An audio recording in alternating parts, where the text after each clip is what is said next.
Thank you, everyone. Good evening. Assalamualaikum warahmatullahi wabarakatuh. Thank you, everyone. Good evening. Thank you for joining today's event.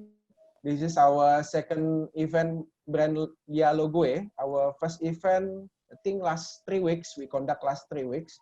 At that time, we had a great discussion with all the attendants.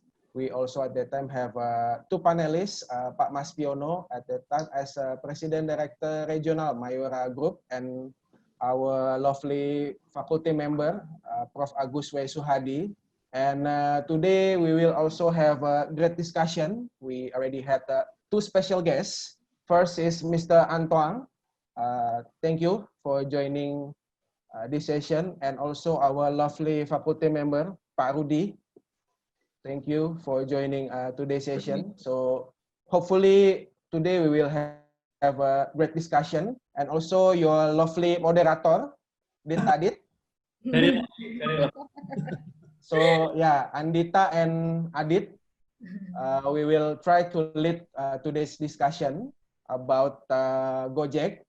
So maybe some of you still stuck in the office, or some of you may still stuck in the traffic, but today is Friday night, tomorrow weekend, so should be relaxed. So hopefully everyone can enjoy the discussion. So just sit back, relax, and have a great discussion. And before we start, first thank you for everyone, and especially for all the guests and Pak Mas Piono also. And Dita maybe can share something, rule of thumb for today's discussion. Okay, sure. So hi everyone, thank you for joining. I think it's a very exciting day. It's a Friday night, so it's going to be like Aditya said, it's going to be very relaxing. It's about dialogue. So I think just letting you know that BranDiaLoGue is actually it's different than the other. It's not webinars, it's unwebinar. So the rule of thumbs, everyone is a speaker. Everyone is have ability to say everything about this discussion. And everyone in here, participant, can give your point of view about our topic today, which later Aditya will explain what would be our topic of today. If you want to comment, you can raise your hands later, or you can put it in chat box, and then we will review your questions. And then us as moderator, will allow you and we give the questions to the one that you want to ask. If there's no question, of course, we will ask someone in here to also raise opinion. That's the rule of the thumb of this discussion. So it's not webinar. It's a discussion. And then today is very exciting because we have someone very special for our second event. We have Mr. Antoine from Gojek, and then we have Pak Rudy. So maybe Adit, you can tell more about what will be the topic of today. Okay, thank you, Dita. So today is discussion about mostly about Gojek. As we know, I think all of you may know about Gojek. Gojek is began in 2010 as a motorcycle ride hailing call center in Indonesia. The homegrown application was launched in 2015. At that time, I think only 3 services: GoRide, GoSend, and GoMart. And now is Gojek everywhere, from the transport and logistic, food, FMCG, payment, news and entertainment, GoPlay, GoTix. So, and not only in Indonesia, I think the last is starting to come to Vietnam, if I'm not mistaken. So maybe all of you have experience about Gojek, maybe. Tizar or Eric maybe have some experience or some share. Yep. Hello, Pak Antoine and everyone here. Hello, thank you for joining. Yes, a lot of questions actually, but maybe let's give another member also chance to raise the question. Yeah.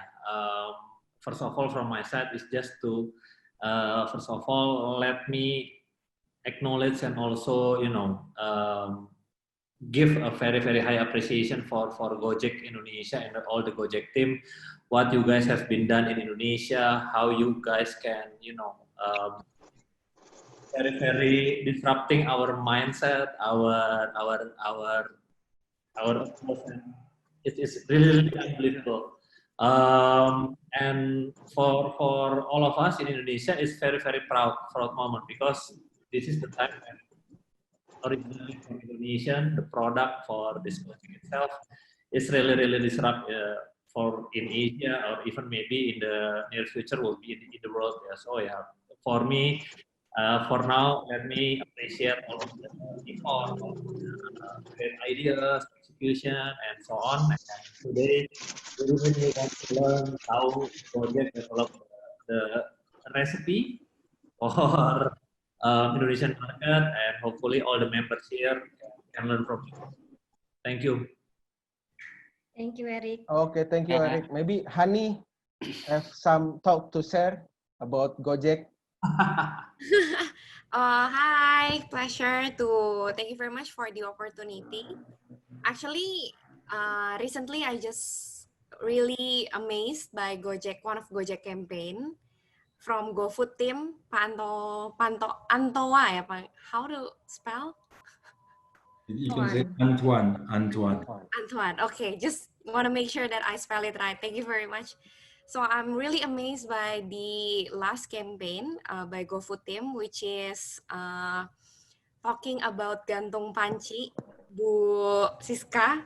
I guess that was very smart. Again, Gojek, I guess, really challenging the status quo. Like, is it true that every brand has to reveal the brand in the earliest stage of awareness? Because apparently you didn't, and it's still a hit. So I would like to learn first what did you brief the agency? I couldn't picture how did you brief the agency. And then the second one, like, is it really that big, the freedom to fail of the agency, of the marketing campaign? Yeah. And what was the real objective behind the campaign? Is it really sales, or was it awareness? Was it brand love? Just curious about that. Thank you very much. Very interesting. Okay. Thank you, Thank Hani. you, Hani. Maybe Pak Antoine will share his thought after he share the presentation later on. So the other have a thought. It's a very interesting point of view, right? So where we would like to know what would be the objective of Gojek, right? So I think as a provoking, I mean, like, we are in here is as a consumer as well. We've been using Gojek, right, from the beginning. And then we also see as a marketer as well, like Hani, you are a marketer, right? We see that all the campaigns is very well crafted and nailing the ecosystem, and then has a strong impact on the micro, small, medium-sized enterprises. So I think it's very good that what Gojek has, right? So I think in terms of campaigns, I think I kind of agree. Always sharp on targeting. They know who's target audience, Cendekiawan, GoFood. And then relevant messaging as well. And then also they have a real-time advertisement as well, right? So whenever we do something, there's like their connection with us as well. So I think that's my point of view, but I think everyone in here also have their own point of view as a customer as well. So maybe if anyone in here can also share and then share what is your questions later with Mr. Antoine later. Yeah. I want to add a point. Especially there are a lot of people coming from FMCG or the financial services in this forum, and there is Gojek here. And when I see you, Pak Antoine, about your background, so you come from like the strategic partnership in Gojek.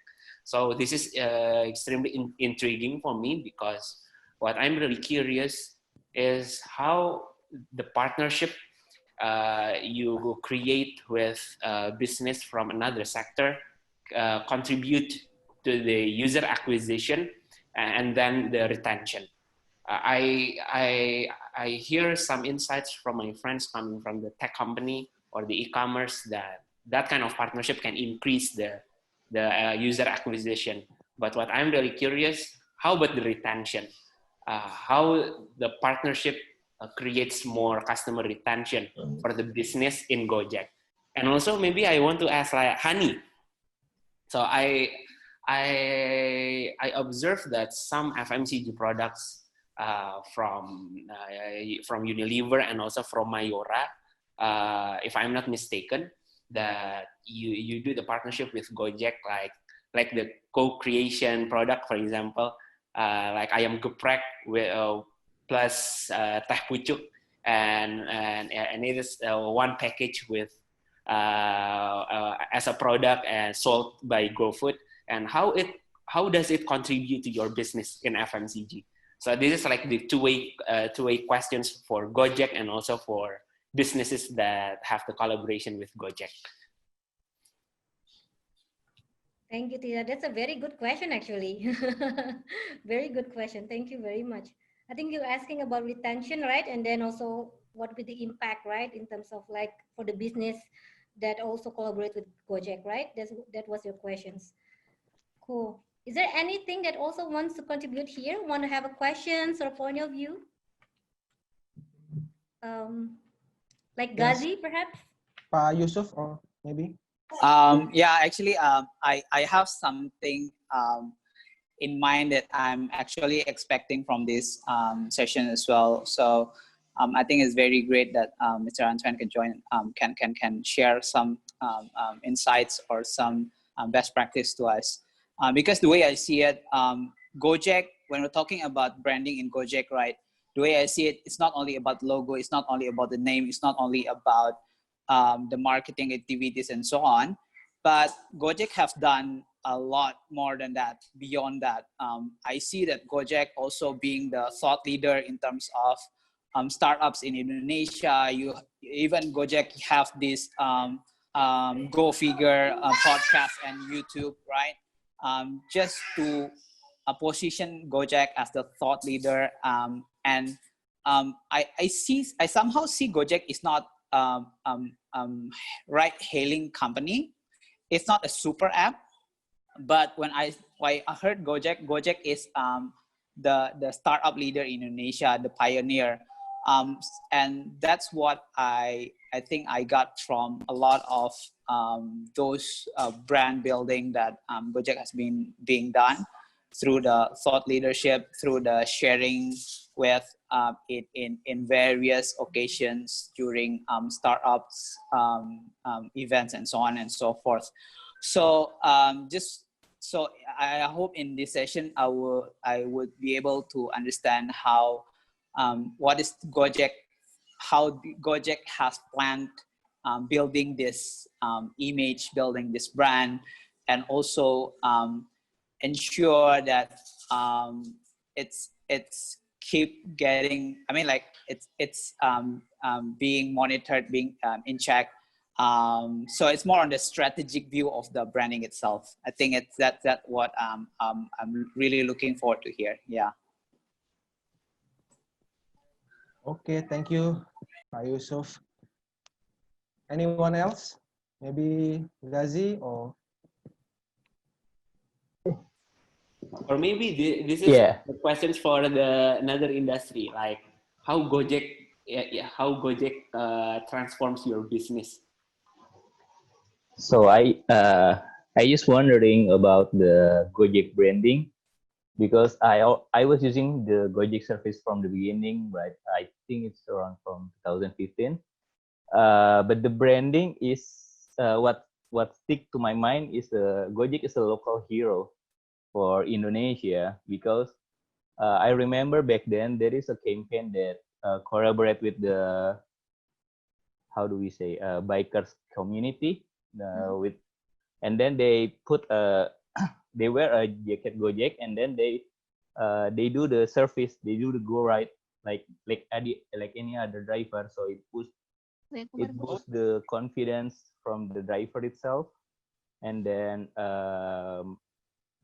put and make the driver itself confident about their work, their job, because before Gojek, no one's proud to be a driver, right?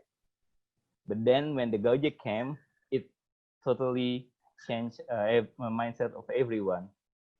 So I want to know, is it being a local hero, is it something that Gojek wants to be from the beginning, or it's starting to change according to the current situation?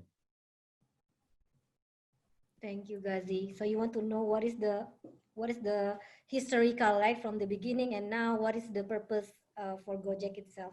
Very good question. Thank you so much. Because it looks like it's still the local hero is always be the main campaign. Yeah, just like Cendekiawan. Yeah. Yes, it makes that Indonesian Indonesian knows to have a skill like to trick everything to make it easier, or to do something that no one think about it, like Gojek Payung. I don't think there is one in other country. But being a Cendekiawan is also like being a local hero. So I want to know about that, about the branding Gojek and the history of it. Thank you. Cool. Thank you, Ghazi. That's a good question.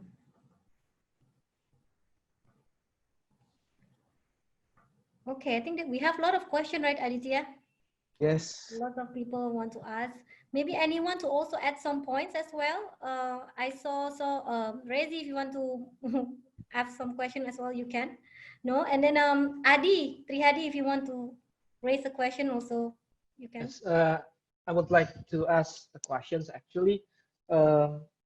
Compared to the competitors, Grab, as practically there's only two player in the market right now in terms of ride-hailing applications. Does the local hero that Mr. Ghazi explained earlier become a burden or such a barrier for Gojek to expand further outside of Indonesia? Because Gojek is very synonymous with Indonesia, but Grab is on a different position. So does Grab have a better flexibility on expanding further beyond its regions, and Gojek have some sort of barrier because people will always see Gojek as an Indonesian company? Okay. Yeah. Can I ask add some points on that as well? I would also like to understand the decision between when Gojek goes to Singapore, it still use Gojek as a brand. When it goes to Vietnam, it use another brand, which is Go Viet or something. So what's also the reasoning behind that as well? I think maybe if I may add on that question as well. Cool, that's a great question actually. So like what is a competitive advantage, right? So per country and how they expand to other countries and then how they grow, how they make it local relevant, right? Because they are big in Indonesia. Very good questions. Anyone want to add as well?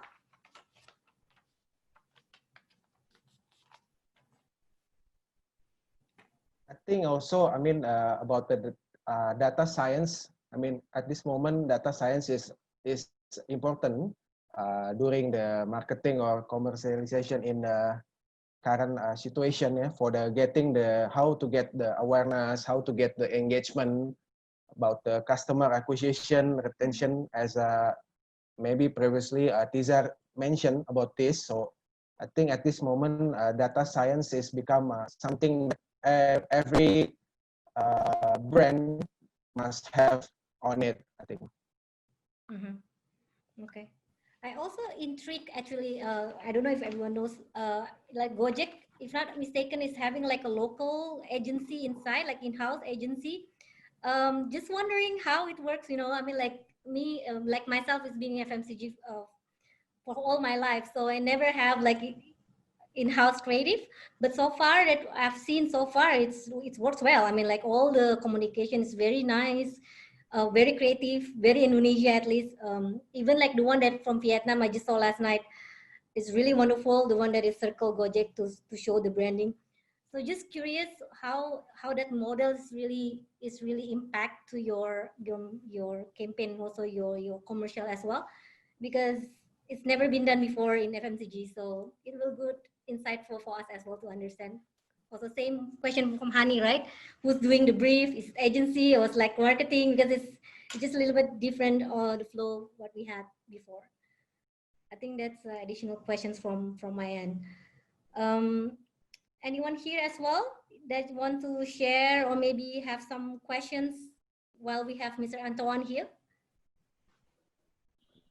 Yeah, also, I think I want to add something like, I think in 2015, I mean, Gojek only have 3 services, right? Go Ride, Go Send, Go Mark. But now is, as mentioned earlier, transport for the transport and logistic itself, Go Ride, Go Car, and then a collaboration with Bluebird, Go Bluebird, and then Go Send, Go Box. And everyone now is using Go Food, Go Med, and for the payment, I mean, how Gojek add all these things into the one-stop services, you can say, because when you need everything, you can go to Gojek. This is in the many people mindset at this moment, I think. Okay.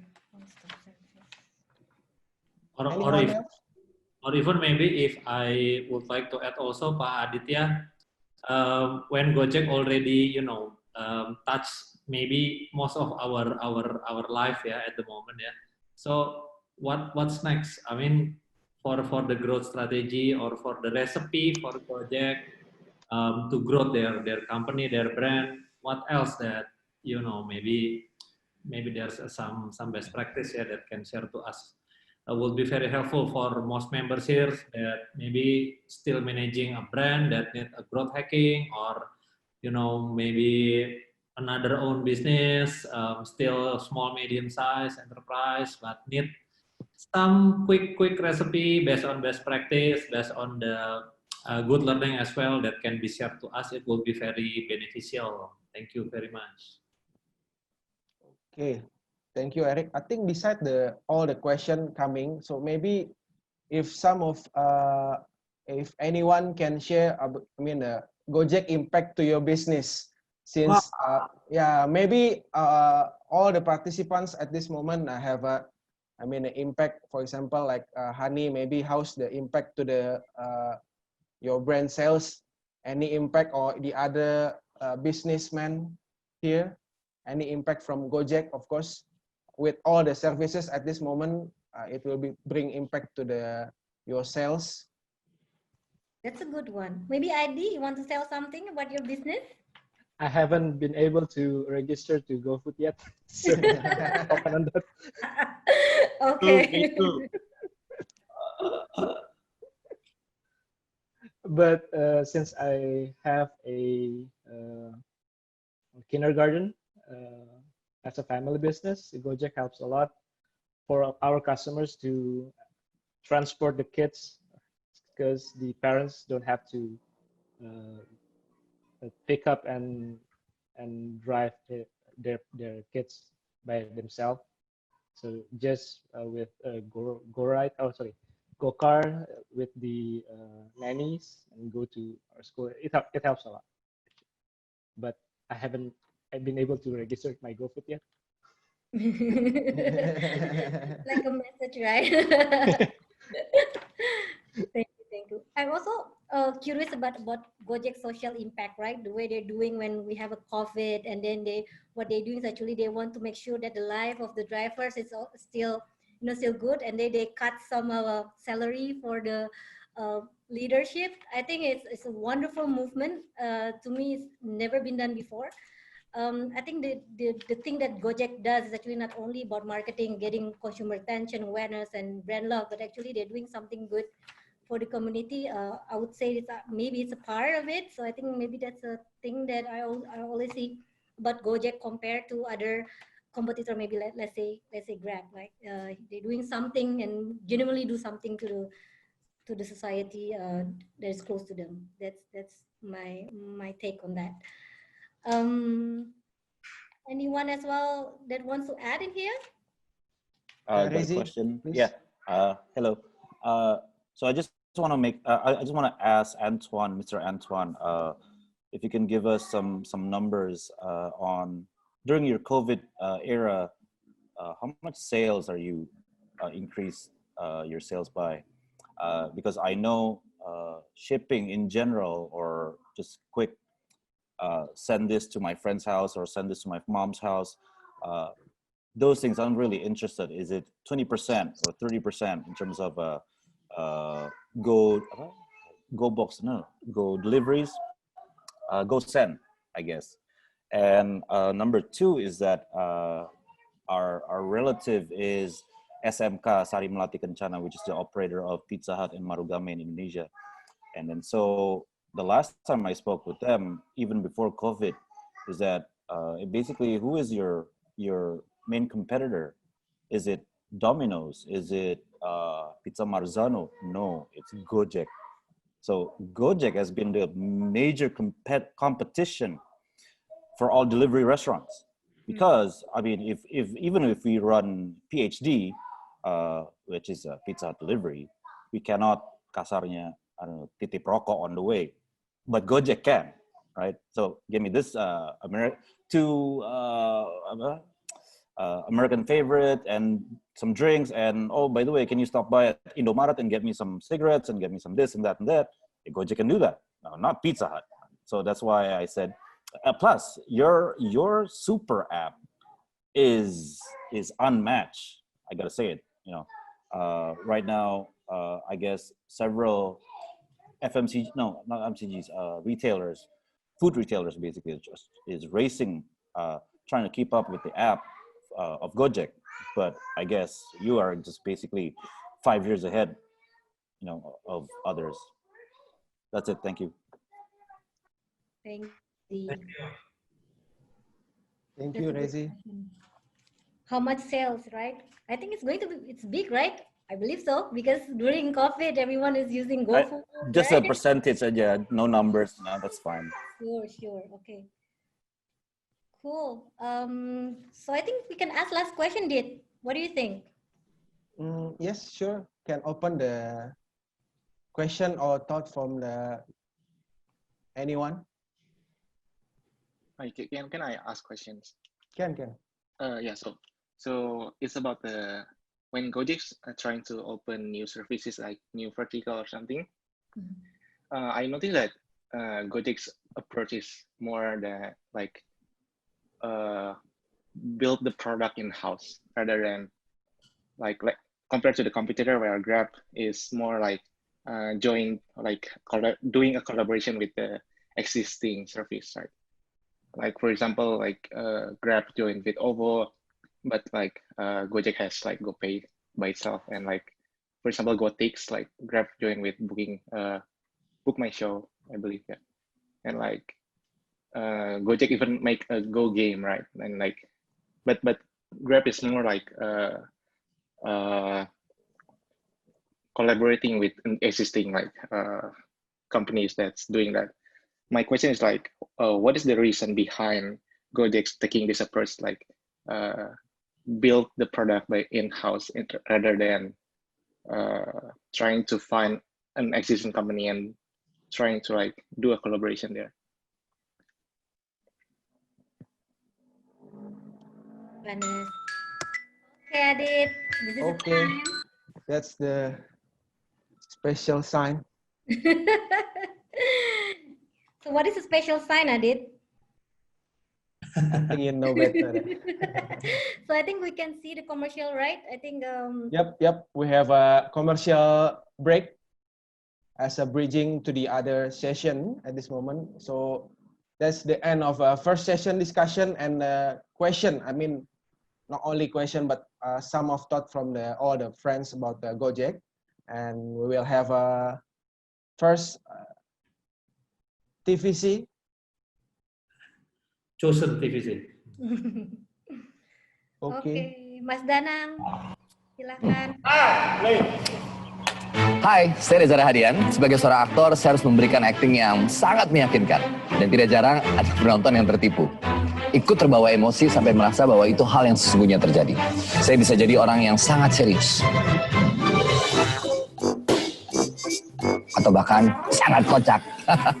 Saking miripnya, penonton lupa. Itu cuman pura-pura. seperti teknik manipulasi psikologis atau magis yang banyak digunakan pada penipuan aplikasi online, di mana pelaku akan berusaha untuk meyakinkan korbannya. Saya pernah ditelepon, ngakunya sih dari Gojek, diminta menyebutkan kode OTP yang dikirim melalui SMS. Kode OTP tidak boleh dibagikan pada siapapun, termasuk Gojek, karena Gojek tidak akan meminta kode OTP atau transfer untuk alasan apapun. Saya tahu, ini pasti penipuan. Kita bisa tetap aman dengan langkah jaga. Jangan transfer di luar aplikasi, amankan data pribadi, jangan bagikan kode OTP, gunakan PIN, adukan hal yang mencurigakan. Terima kasih. Ingat, keamanan adalah tanggung jawab kita bersama. Tetap waspada dan ingat jaga. Aman bersama Gojek. Ingat, data pribadi kita adalah aset berharga. Mari bersama-sama kita jaga keamanannya.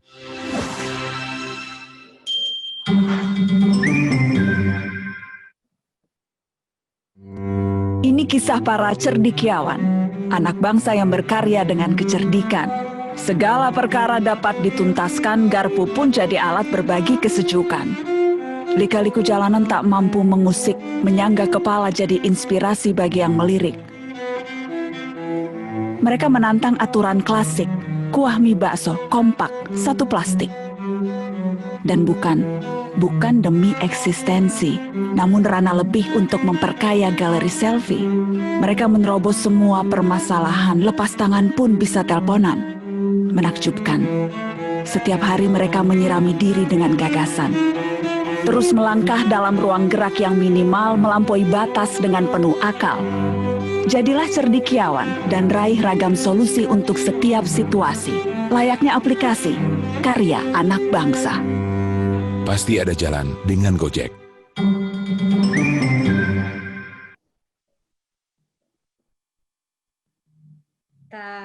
Very nice ads, right? Very nice. Very nice. A marketer dream. To have like long TVC, right? Okay, great. So what is the next session, Aditya, after this one? Yeah, so I think next session will be some presentation from Mr. Antoine. So Mr. Antoine can start to maybe share the screen. Yes. Well, first of all, thank you, Dita and Adi for the introductions, and thank you, Hani, Eric, Tizar, Yusuf, Ghazi. I think I forgot a few, but thank you very much. I think the questions are very thoughtful. I really hope Dita took some good notes because I didn't write all. Of course, I took it. That's very good, very thoughtful. I'm very honored to be here. So you know, Pa Mas Piono and Pa Ricky organized it. So thank you again. So I'm going to share my screen. First of all, a little bit of a disclaimer. I am not Gojek CMO. So I'm not Chief Marketing Officer. I'm Chief Commercial Officer. So I'm actually a lot more around what Tizar said, which is helping others and how the Gojek ecosystem helps others. I have a lot of insights on Gojek values, Gojek branding, and all that because I've been at Gojek for a long time, and we can talk about that. But I'm definitely not a marketing expert. You guys are the experts. But hopefully we can have a fruitful conversation. So let me share my screen.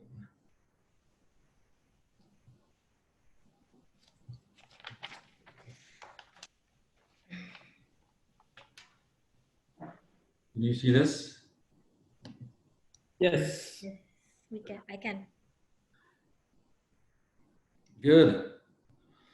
So the Gojek ways, I think Gojek fundamentally was started to be able to reduce the friction in people's everyday lives. And the main friction that Nadim saw at the very beginning was actually the combination of friction of traffic and the inability of people to get from A to B in a quick and frictionless way. There's a lot of inefficiency in transport in 2010 to before 2015, basically, and the difficulty that Gojek drivers had to get customers. that's where it started. You know, it started very much with basic necessities, and so that moved then to how do you know, from customers and efficiencies, you then move to the friction that drivers and other service providers and merchants have to access customers.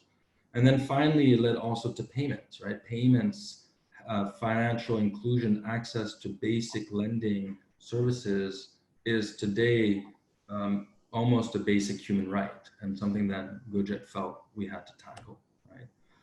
This is a little bit the journey. I think a lot of you probably know this very well already, but just to give you a sense, so in 2010, as Adi said, Gojek, actually Nadim started Gojek in between his two business school years, and he started in a very simple way, which is he used to use Ojeks to get to work, and he started talking to Ojek drivers, and so he felt the friction on his part of the life by being able to get to meetings on time, and on the driver's side, he also felt their pain. So he literally started a call center and personally signed up over 100 drivers.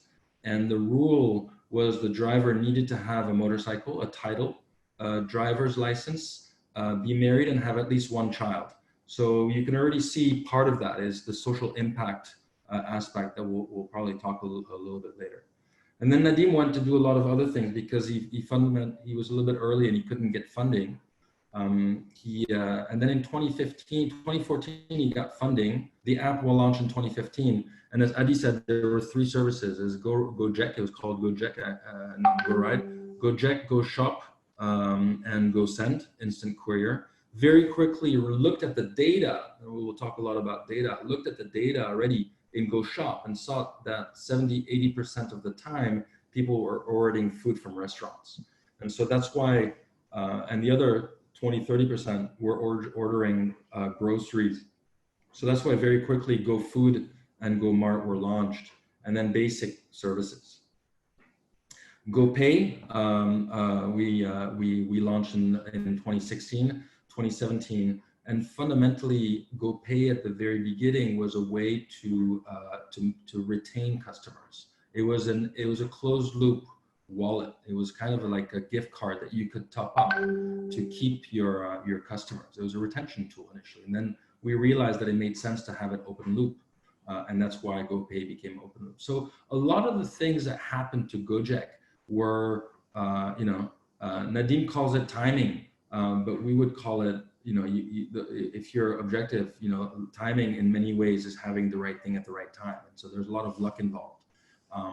And so he says it's timing, number one. Number two is having the right team and choosing the right team. We'll probably talk about that a little bit also. And then a tremendous amount of hard work. I can't underscore the hard work. So some numbers today, Gojek is in most of Southeast Asia. We have over 190 million app downloads. I know that's a misleading number, but fundamentally outside of social media, Gojek has the largest number of MAUs by far. Today we have over 500. It's actually 600,000 merchants that are active on a monthly basis that use our tools, and our driver partners, 2 million driver partners. Now, this is very important because the ecosystem needs all three of these, and then it needs infra. But the users are critical, and acquiring users is very important. The drivers are our livelihood. 40% of our drivers, so 800,000 drivers, are daily active, which means that they rely 100% basically on Gojek for their livelihood. And that makes us very proud. It makes us very proud because social impact is what we care about. Nadim, when he was recruiting the team at the top, you had the basic necessities in terms of background and smarts, but he basically also quizzed how important to give back, how important to really make a difference in people's lives, whether they're consumers or somebody needs to mute their microphone. I don't know exactly what in the street. and also, can he get along with the people that he's going to spend time with? And you know, when Nadim was around, we still got into plenty of fights and arguments, and he welcomed that. You know, challenging him was very important. Our first core value that Nadim personally developed is, you know, it's not about you. It's about humility. It's about listening. It's about, you know, other people, your colleagues. Our second core value, you know, one of our core values is stand up for what you believe. And so that was very important to Nadim. Talked about all the services, there are a lot of services today. But here are the three basic fundamentals of Gojek today. You know, Gojek is 3 super apps. So we have a super app for the consumer that you guys also, we have a super app for the driver. Our drivers, our motorcycle drivers can make money in 11 different ways. And we have a super app for merchants now, mostly for FMB, but increasingly for non-FMB merchants. And then what we like to think is we then have with these super apps, we have the rails, the logistics to be able to move people and things around, the drivers, the logistics. And then we've got the payments to be able to move payment around. How does somebody pay the driver? How does the merchant get paid? And so on and so forth. And then we've got obviously the data to be able to allow to do all of that.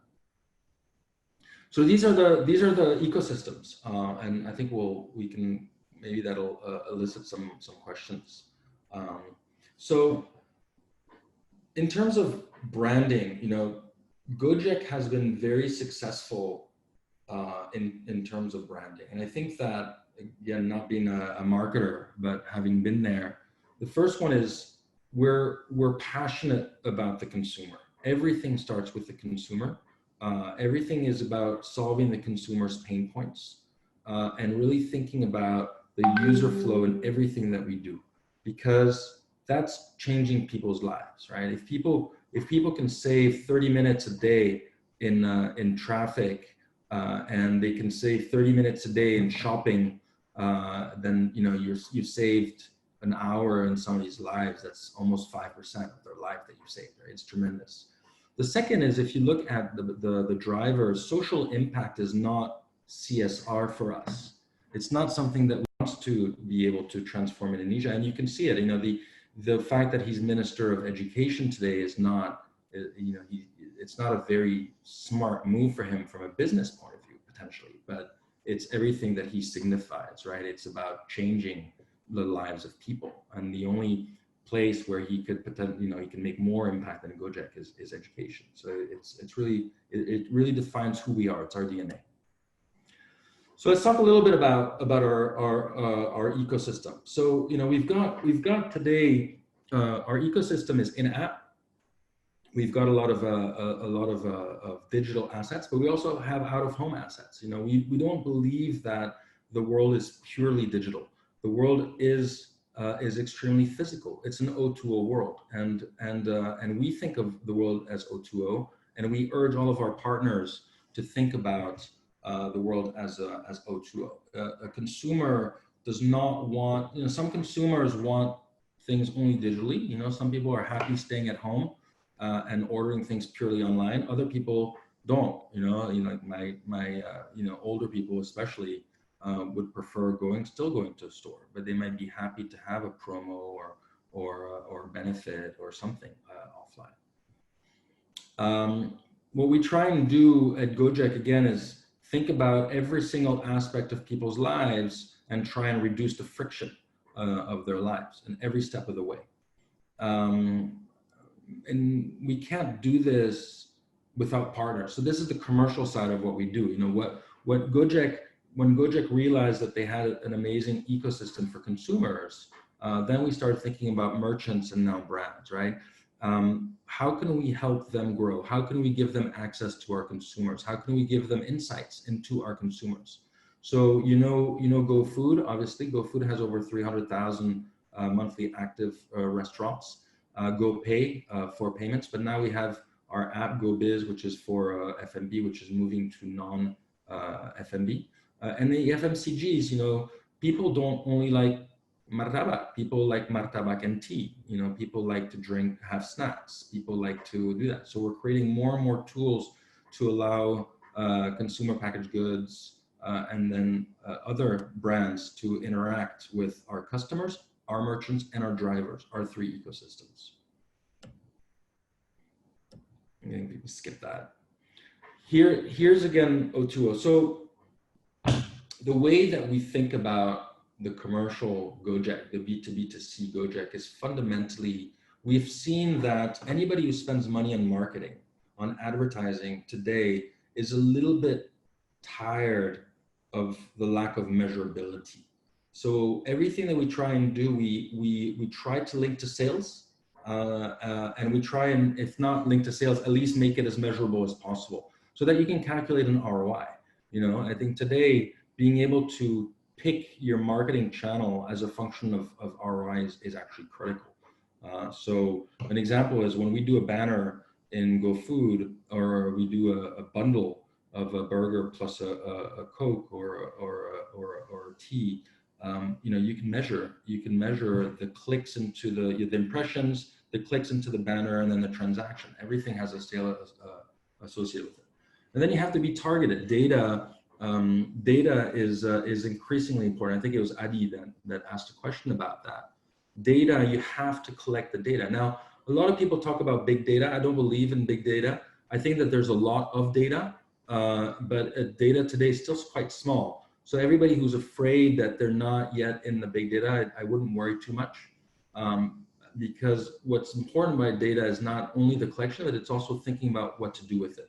So what we're doing is we're trying to develop user insights. We have a pretty big user insights marketing team.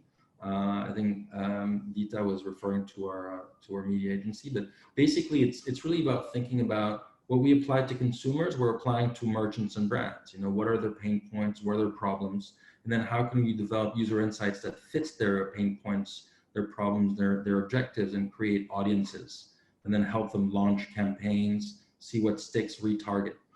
So that's the targeting. It's very important. A lot of measuring, a lot of reporting as real time as possible to be able to increase the velocity of the campaigns that we launch.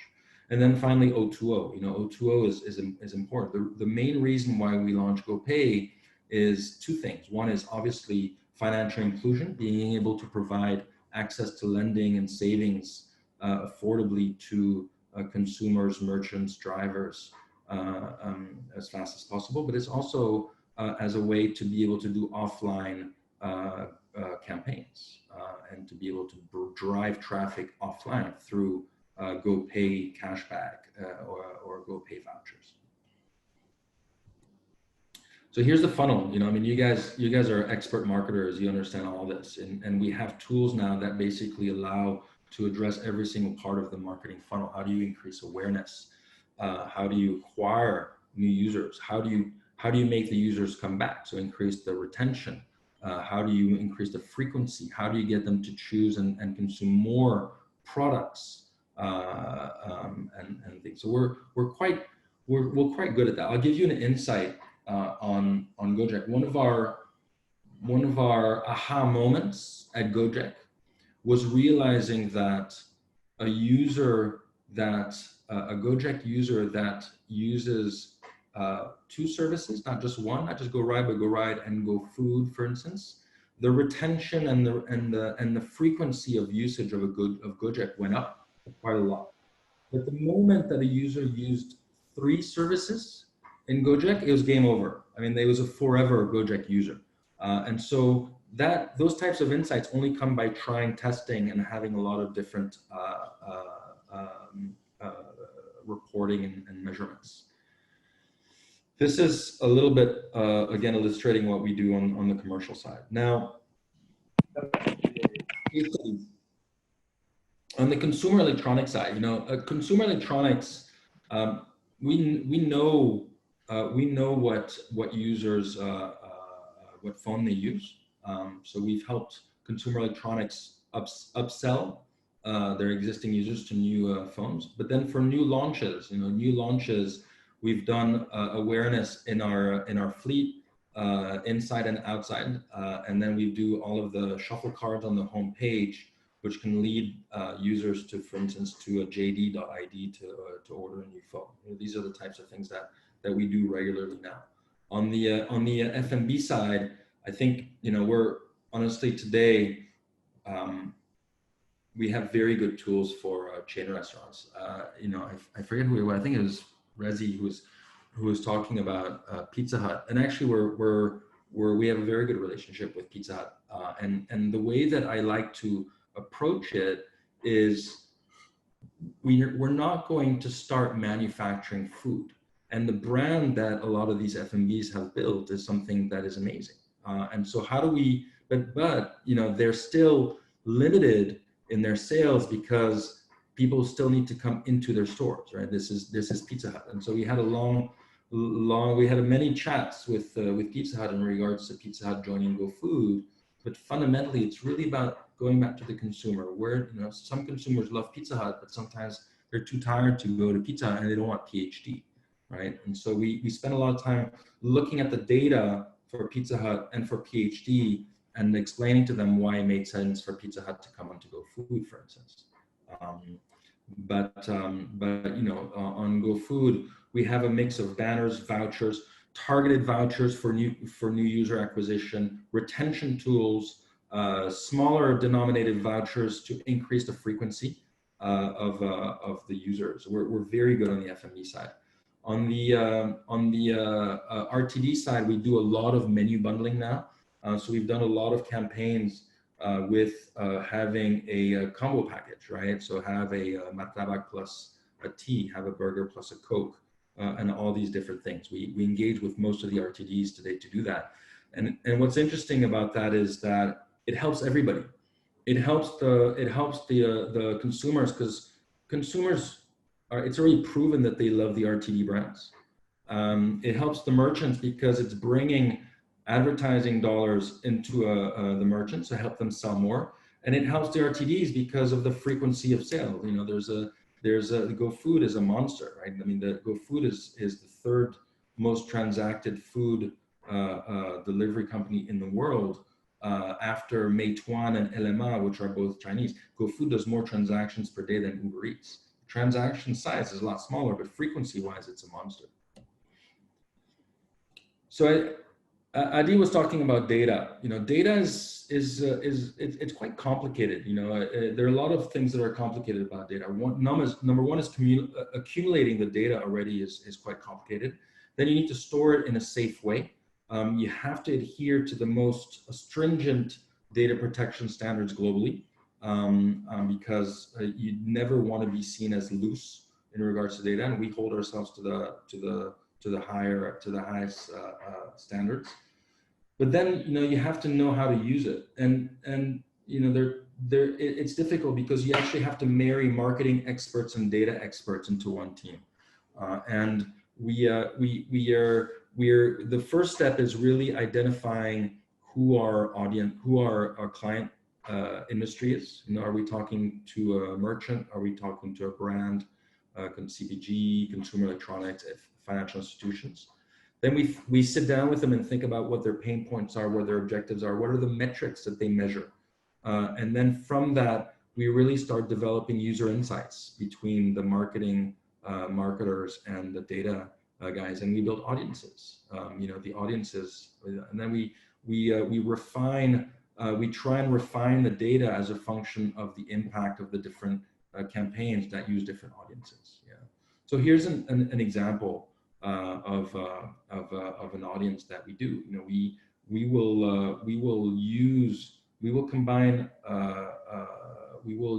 all of the data from GoPay of people who have transacted in a fast food restaurant in GoPay, using GoPay, and everybody that's done the same in GoFood, and then we'll take out the data of the restaurant that we're working with, and we'll launch vouchers to acquire new users for them. That's an example of what we do.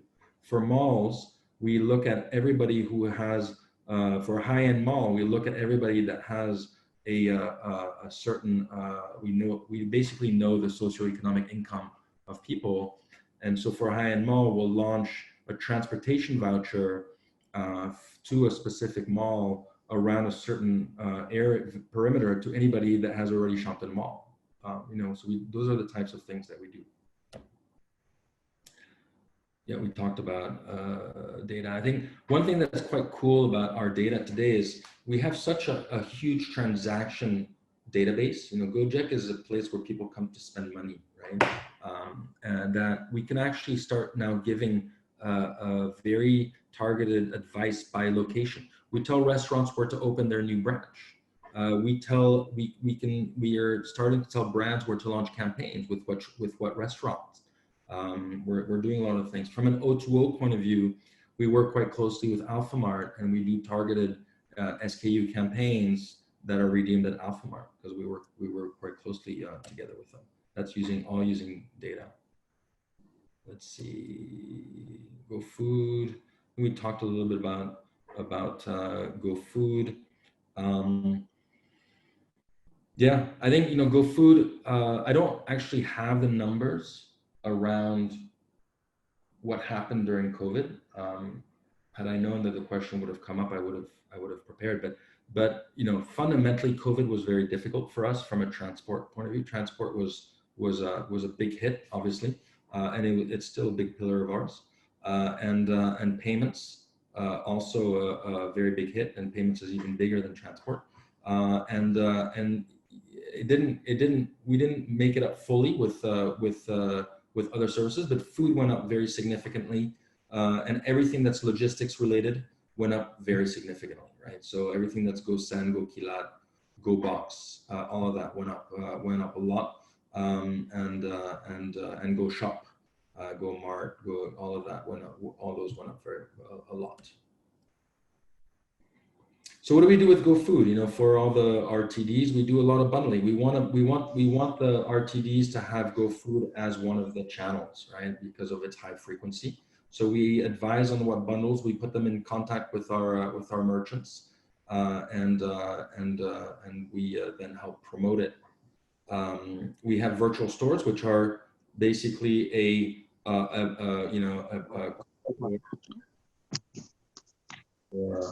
almost done, right? Am I running out of time? It's okay, Mr. Antoine. Just take your time. Let me know. Yeah, I don't want to run over time. It's fine. It's we can have like 5 minutes more.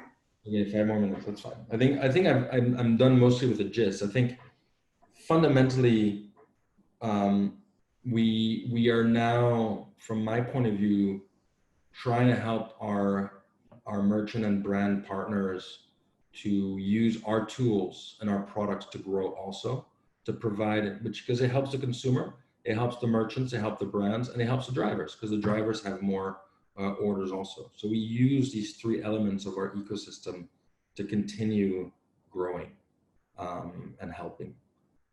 We do a lot of sampling.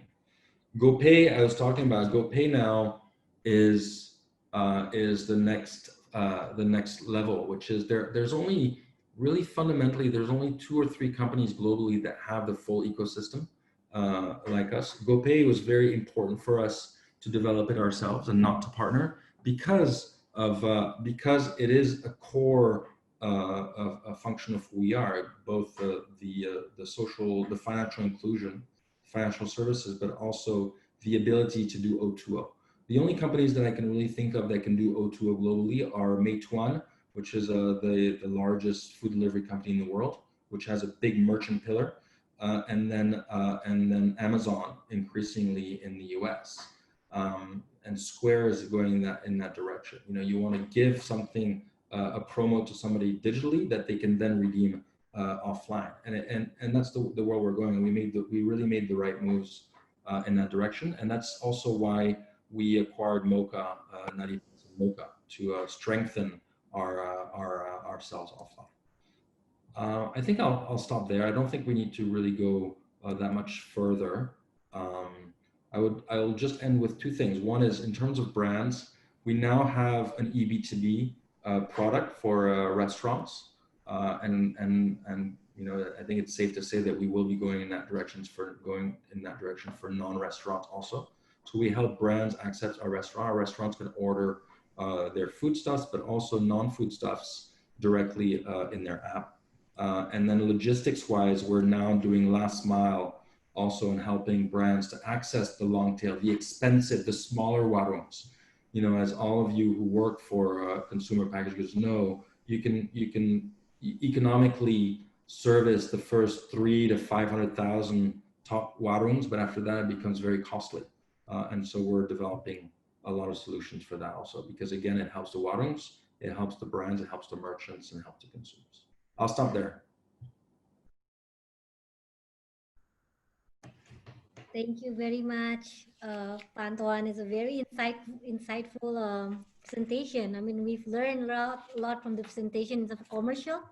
It was a very great journey that started from 2010, and then now it's like it's already 10 years, right? 10 years, right?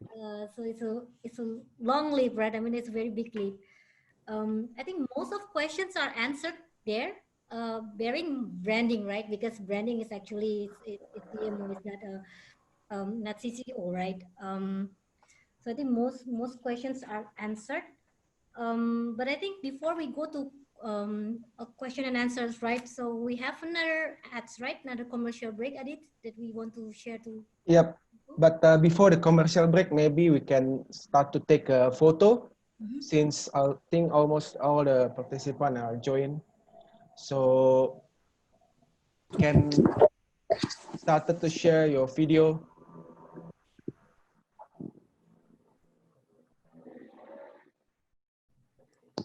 So we'll have a photo session. So for those that still not on the video, please share the video. Maybe Mas Danang can start for the photo session.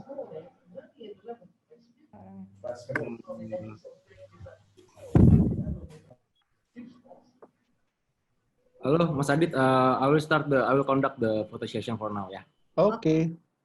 Okay. There are 10 pages right now in my screen. For the first page, I'll count to 3. 1, 2, 3. Okay. Go into the next page. 1, 2, and 3. Third page. 1, 2, 3. Page number 4. 1, 2, 3. Okay. Now go to the fifth page. 1, 2, 3. Next page. 1, 2, 3. Page 7 now. 1, 2, and 3. Page number 8. 1, 2, and 3. Okay, now the last page. Page number 9. 1, 2, and 3. Okay. Okay, thank you, Alpha. So after this, we will have another TVC before we start with next panelist, Pak Rudy. Okay. Okay, can share on the TVC, another TVC from Gojek. Yep.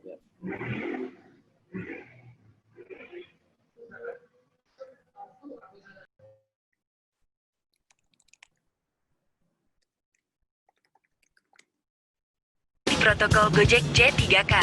Jaga kesehatan, kebersihan, dan keamanan. Yang pertama, jaga kesehatan dengan konsumsi asupan sehat. Mbak, apa benar vitamin kalau diminum saya jadinya fit? Aman. Lalu cek suhu tubuh. Kenapa ya kita nggak bisa atur suhu? Kan namanya temperatur. Lalu jaga kebersihan, cuci tangan 20 detik. Emang bener ya Mbak, virus di tangan kalau dia pergi namanya virus kendangan. Dan disinfeksi kendaraan. Mas, katanya ya, kuman kalau lagi dibasmi itu namanya kena hukuman. J3K terakhir, jaga keamanan. Smogokar akan ada sekat pelindung. Apa benar?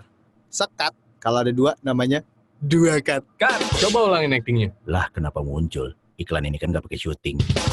Dan jangan lupa rutin ganti masker. Tahu nggak Mbak? Masker kalau cewek yang pakai jadinya mbaker. Kami pastikan Go Ride melakukan J3K. Cara aman, hidup nyaman pakai Gojek.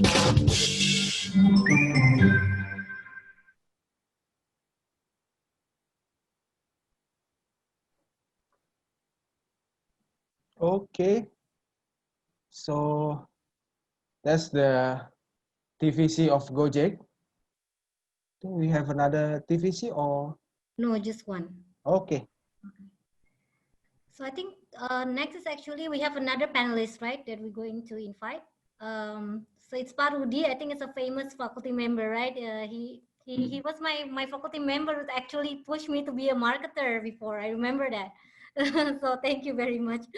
And then Rudy will explain about a little bit about what is our topic for today and his point of view. So Rudy, the floor is all yours. Yeah, thank you everyone for the opportunity. Have you seen my screen already? Yep. Yeah, let me start with my opinion about Gojek.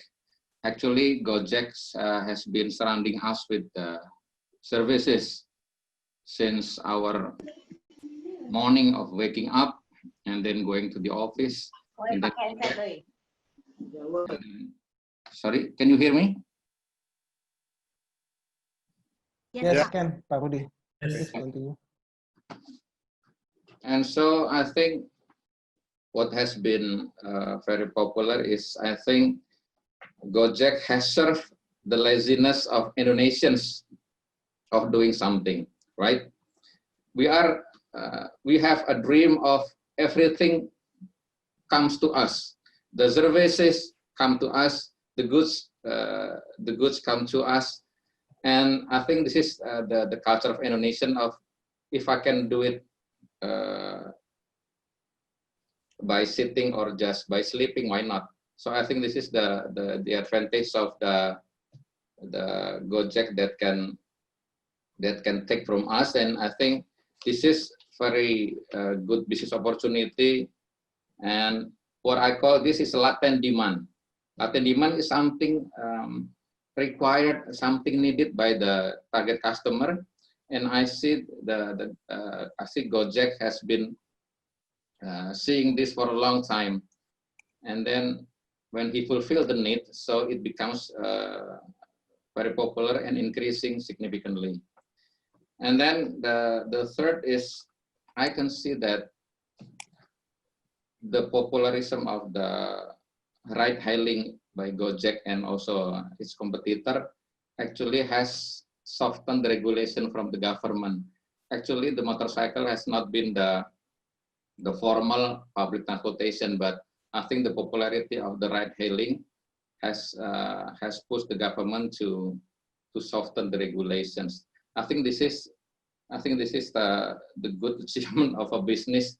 So the government can I think can follow the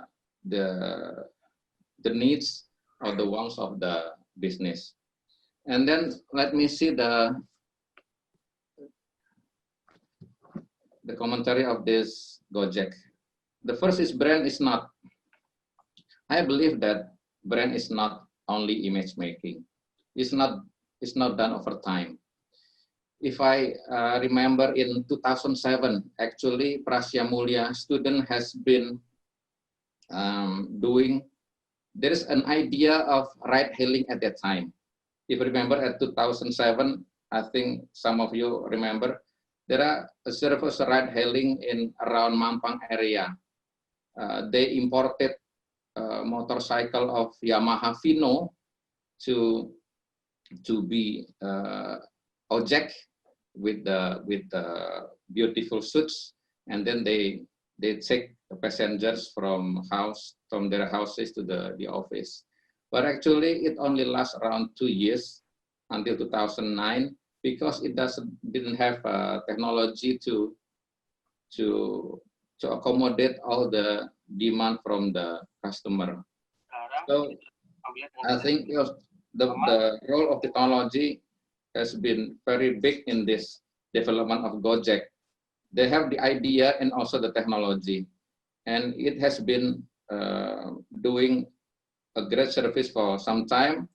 And before I go to the performance, I think number two is important. Develop to good one is not developed into good one in one night.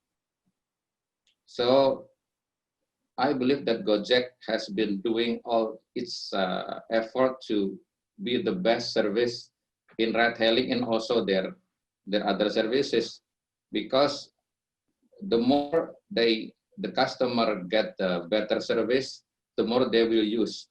Like mentioned by Mr. Antoine, that the frequency of use of Gojek is very high. I think this is the recipe of success. For any applications, the secret of the success is the frequency of use. And about the brand itself, to maintain is harder than to get. So I think Gojek is also a challenge to maintain the brand, because now it's like in the pandemic area, it has been very great hit for their partners. And then I think everyone or every business that survived this pandemic can develop more and more after this pandemic is over. So brand is long-term performance like marathon. So I think if you do a marathon, it's a very long-term, it's not a sprint. If you have a brand, it's not a sprint, of course, but it's a long marathon. So it comes back to your performance and endurance, because if you can, I think you can sustain your power and then you maintain your endurance, you can survive in building your brand. I can see this is from Gojek's, this is from Aker 1997, but I think it's still relevant to now. Every person, every business will suit into one of these personality dimensions.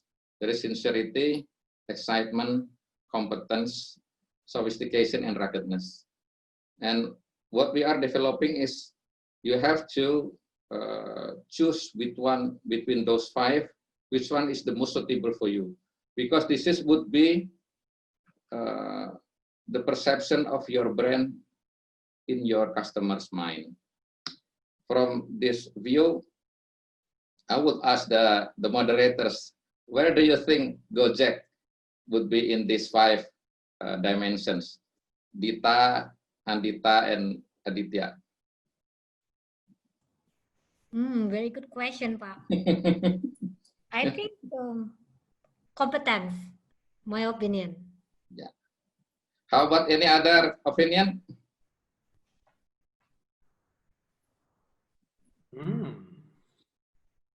It is interesting, right?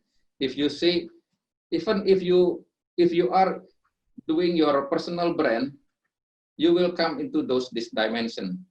Sometimes you want to be perceived as sincere or excited or competence or sophisticated and ruggedness. It's the same as a business. You will be coming into one of those dimensions. I believe with Andita that Gojek would come into those competence. So the trade would be reliable, responsible, dependable, and efficient. I think those traits will suit Gojek very well. So remember that any brands you have in a business or as a person, just identify and you will you'll get one of these dimensions as your real personality. Let me ask about the modern customer journey. In the past, we know that it started with awareness, interest, desire, and actions.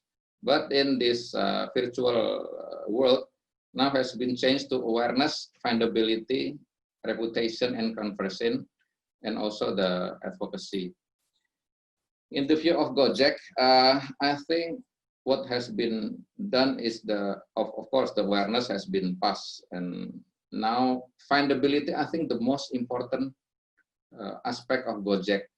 It is easier, and now I think it's very easy to get the service of the Gojeks, and it becomes a reputation, becomes a good reputation after the service is done, and people know that it is dependable.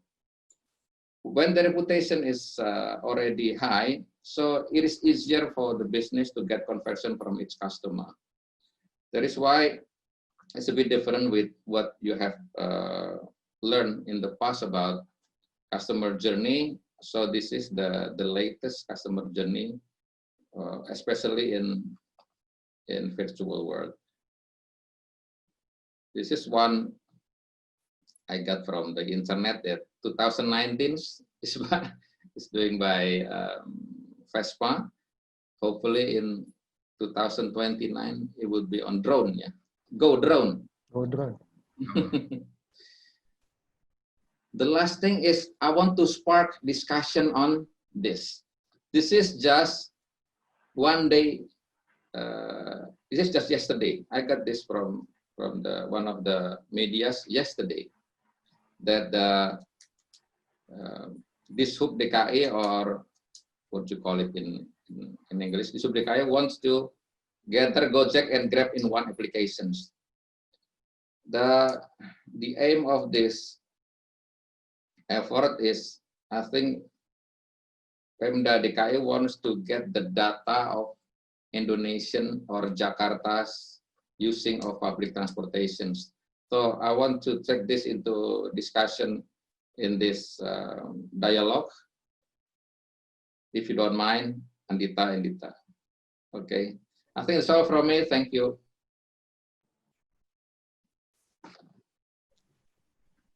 Thank you so much, Pak Rudy, for this one. It's a refreshing, it's a very interesting about personality, right? So I think personality is a very good topic, because in last BranDiaLoGue we also speak about we need to create a brand as a person, right? So we need to have a character, and I think Gojek itself have a very strong character. Some of the saying it's sincerity and also competence as well, right? Because the way they also having the campaign. So I think it's a debatable, right, in terms of character, because how they perceive the brand itself. Thank you so much, Pak Rudy. So Adit, what would be the next session after this one? Okay, thank you so much, Pak Rudy. So next session is similar with the first session. So we can have a discussion, Q&A, and of course, at this moment, Mr. Antoine and Pak Rudy can answer from the question. I think maybe Dita can share some of the question. Okay, so we have some questions from the first session. Some of questions are being answered, Ms. Pak Antoine, during your presentation, like retention, and then how about the different merchants and everything. So there's two remaining questions. Hold on. Number one is from Adi. What is the difference between Grab and Gojek in terms of like competitive advantage?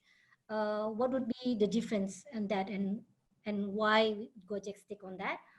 And then second from Johannes, right? Gojek's building is compared to Grab. Gojek is building in-house products instead of like collaborating with existing merchants. Sometimes like Grab, for example, Grab Ofo, or maybe like Grab and Ticket, something like that. So there's two questions that are remaining from the first session. Over to you, Pak Antoine. Or if someone still have not answered yet the question during the first session, so please just speak up and share to us again. First of all, I wanna thank Rudy. I thought the slides were very good. There are a lot of very interesting things in those slides. I think branding and marketing is very difficult. There's no question about it, and it takes a lot of different skills, right? It takes a lot of different attributes. It's never short term. It is a marathon. And what's important is to really believe in what you do and to really think extremely deeply about what problems you're trying to solve, right? What's the pain point that you're trying to solve? What are you trying to get to? If you are in a business that is trying to help consumers, what is it that you're trying to solve, and to think about those, right? And then thinking about the ecosystems that go around the consumer. So, you know, if you're in a drinks or an ice cream or other business, working with the merchants is critical, because your merchants are actually your frontliners to be able to interact with the consumers in many cases. Also, it's not only about awareness and TV, Facebook, billboards, Google, and all that. It's also that interaction that the cashiers and the retailers have with your consumers. So it's difficult. It's not easy. I think, you know, Gojek, I don't really like talking about competition that much. I know I'm going to disappoint a lot of you, but fundamentally, I think, you know, some of the things I'm going to say answer some of the questions. Gojek thinks over the long term. We don't think in terms of short sprints. We think about long-term strategy. We think about the marathon, and we do all of that while, you know, hyper-focusing on the consumer. So how do we balance the growth of Gojek with being sustainable? You need to be sustainable. Why? You need to be sustainable because if you have a super low price to a consumer and then it goes up, they're going to be disappointed. You have to, the same thing with a merchant. You have to be sustainable, because if you are very generous to your drivers, but then you don't treat them properly, that's not thinking about the long term, right? You have to always balance that growth with sustainability if you're thinking long term. There's no other way, right? And it's critical. And if you'll remember, the reason why we think long term is that we believe in our ecosystems, and we're thinking very much about Indonesia and our merchants, our drivers, and consumers over the long run. We also think that if you're looking too much at your competition, you're responding to what somebody else is doing. We don't like to respond, right? We'd rather think about what our ecosystems needs and lead, right? And so you don't do that too much, right? It's important to look at competition, but fundamentally you can't distract yourself with competition too much. You have to really go back to your knitting and to your core products, your core customers, and your ecosystems. I think that was one of the questions, I believe. What was the other question, Dita? Sorry. The other question is same related to competitor. Is actually Gojek is preferred to do in-house products development instead of like collaborating with existing one. Yeah, that's a very good question, and that's a very difficult question, honestly. So excellent question. Fundamentally, if you go back to the three pillars that I was initially pointing out, right? We've got the consumers, we've got the merchants, we've got the drivers, right? Merchant ecosystem, brands, and all that, right? And then you think about the transport, logistics, and the payments as the infra. Everything that concerns these 5 or 6 and data, right? Those 6 key areas, we're going to do ourselves. We're not going to outsource it, right? Payments is too critical for us to outsource to anybody. And so same thing with mobility, logistics, right? Same thing with merchant tech and data tech and the consumer app, obviously. Now, everything that we think can help our consumers or our drivers or our merchants that is not core, we will partner. Right. For instance, we don't think that having an e-commerce platform is core to us at this stage, right? And so we partner with other e-commerce platforms, and they have access to our app. We didn't, you know, HaloDoc, GoMed is a partnership, right? GoMed is a partnership with HaloDoc because we could help them a lot with our consumer base, our payments, and our logistics. But we didn't need to know and get into the medical and medicine businesses. So that's how we think about our partnerships. We don't, again, I think that GoPay and payments has been very challenging and very difficult. Anybody who's in payments and payment systems will tell you. If you have friends at Linkaja or OVO or Dana or anybody, they'll tell you it's very challenging. But Gojek is prepared to do the difficult things. You know, if it's something that drives meaning to our ecosystems.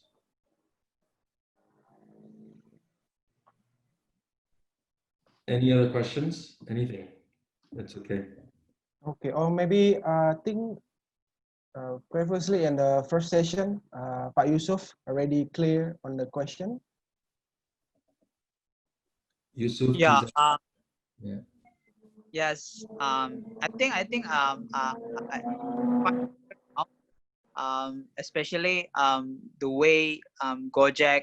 I think and Pak Antoine mentioned about positioning Gojek as nationalistic or social. I think that kind of branding strategically bring Gojek where Gojek is now and how people perceive Gojek. So I think it's already answered. Thank you, Pak.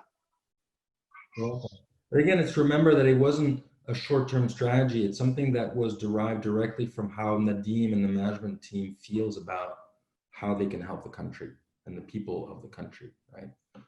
It's and me included. I'm a bule, but again, I live in Indonesia. I've been here 12 years, so it's authentic, And I think anybody. I think that the world is changing, right? The world where COVID, I think, is making us realize that that we're all going to die. I'm simplifying things, but the moment that you start thinking about the end of life, then you start thinking about the meaning of life, right? What is the meaning of life? What is your legacy going to be? What is the meaning that you derive from your family, from your friends, from your job? And so then it makes you think about your work and how meaningful the content is that you produce, the products that you produce, the services that you produce. The world is changing because of global climate change. The world is changing because of plastics, and you have to think about circular economy. The world is changing, and you guys are in a very difficult position today. But I'm very happy to see how young the audience is, because I think that a lot of these changes will come from the younger generations, and Indonesia is a very young country, so it's fantastic. But we have to think about it that way. Okay, so I think there's some good question I saw on the chat box from Hani. Maybe Hani can unmute and share the question. Hi. Hi again, Antoine. Thank you very much. I think first of all, it's really wonderful to hear that a leader actually has a purpose and actually living it. I think I've heard so many times from so many Gojek employees that they really do care about the country and about the ecosystem, sustainability and everything. But I think hearing it directly from you and also basically understanding your thoughts about competition itself really actually makes me believe. I am quite shocked to listen to your answer when you say that we shouldn't really react to competitions. I am from FMCG. We react to competition. We give discounts when our competitors have discounts. So it's really refreshing to hear that sometimes you just really need to focus on the consumer needs, and you need to focus on having the long-term impact for your brand. Agree on that. So I was just thinking, but even though that's true, that we need to think about the long term, we still somehow need to have the cash flow group going, right? I was just wondering if reacting to competitions and promotions is not Gojek focus now. Is innovations is your focus? Or what would be the short-term strategy? Just to make sure that the cash flow is going and the company is on the right track for all the shareholders, or I don't know, whatever the KPI for short term. Thank you. Yeah, no, it's a good question. And Hani, don't get me wrong. Looking at competition is important. You have to look at competition and pricing and all that, but it's not any more important than doing your customer focus groups, your consumer focus groups. Got it. More important than understanding what the warungs need, right? If you can increase your direct penetration of your products from 200,000 to 400,000 warungs, right, by doing the difficult things and talking to logistics, your distributors, and the warungs and the different channels that bring you to things, that's going to have more impact than just doing a promo because your competition. That's my point, right? It's important. I think Gojek is today continues to focus on consumer. We spend a lot of time developing new products, and we're also thinking a lot about bringing the right products to the right people at the right prices. You know, sustainability. When you think about promos, for instance, right? Why do you do a promo? There are a lot of different reasons why you do promo. You do a promo to acquire a new user, right? A new customer, a new consumer. You do a promo to bring back an old consumer. You do a promo to be able to make a consumer come back more frequently. And so the key is really about giving the right promo to the right consumer. And that takes data, it takes thought. And that's what Gojek is focused a lot today. Instead of having a big hammer and say, we're gonna give 50,000 rupees to everybody and blah, blah, blah, we're thinking about, okay, this person hasn't come back in 3 months, there must be a reason, but that person really liked this type of food before. Let's give that person this percentage discount on this food merchant that they know that they like to bring them back to our platform. So that's sustainability, right? Pricing, if you guys all remember from your university days in marketing, you spent a lot of time thinking about pricing, right?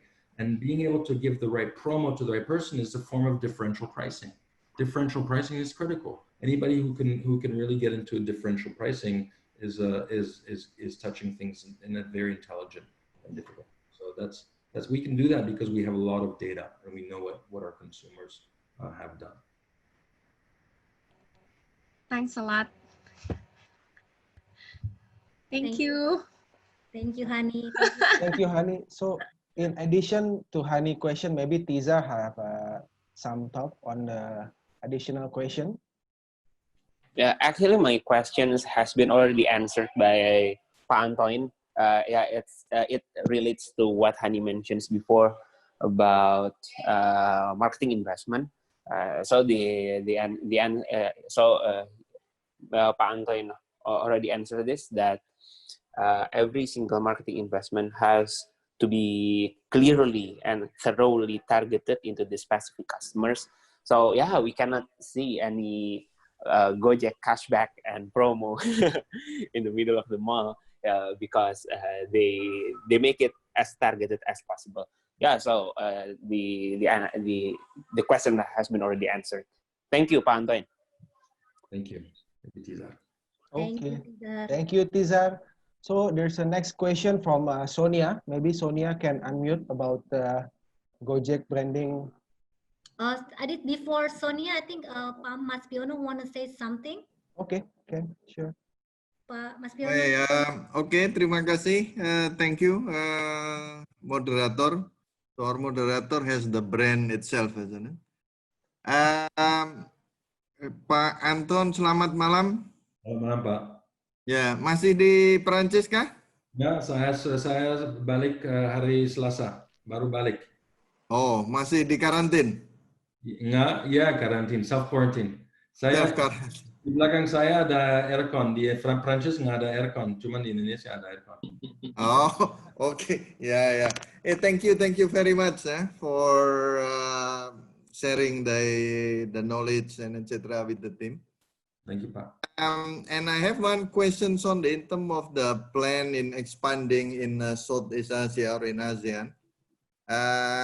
Are you also responsible for ASEAN, or you only Indonesia, or what is the plan also to expand Gojek to ASEAN? Thank you. So me personally, I'm group commercial CCO, so I also handle other countries. So I think the commercial aspect of our business has been most strong in Indonesia because you need to have all three apps to be able to do commercial campaigns, marketing campaigns.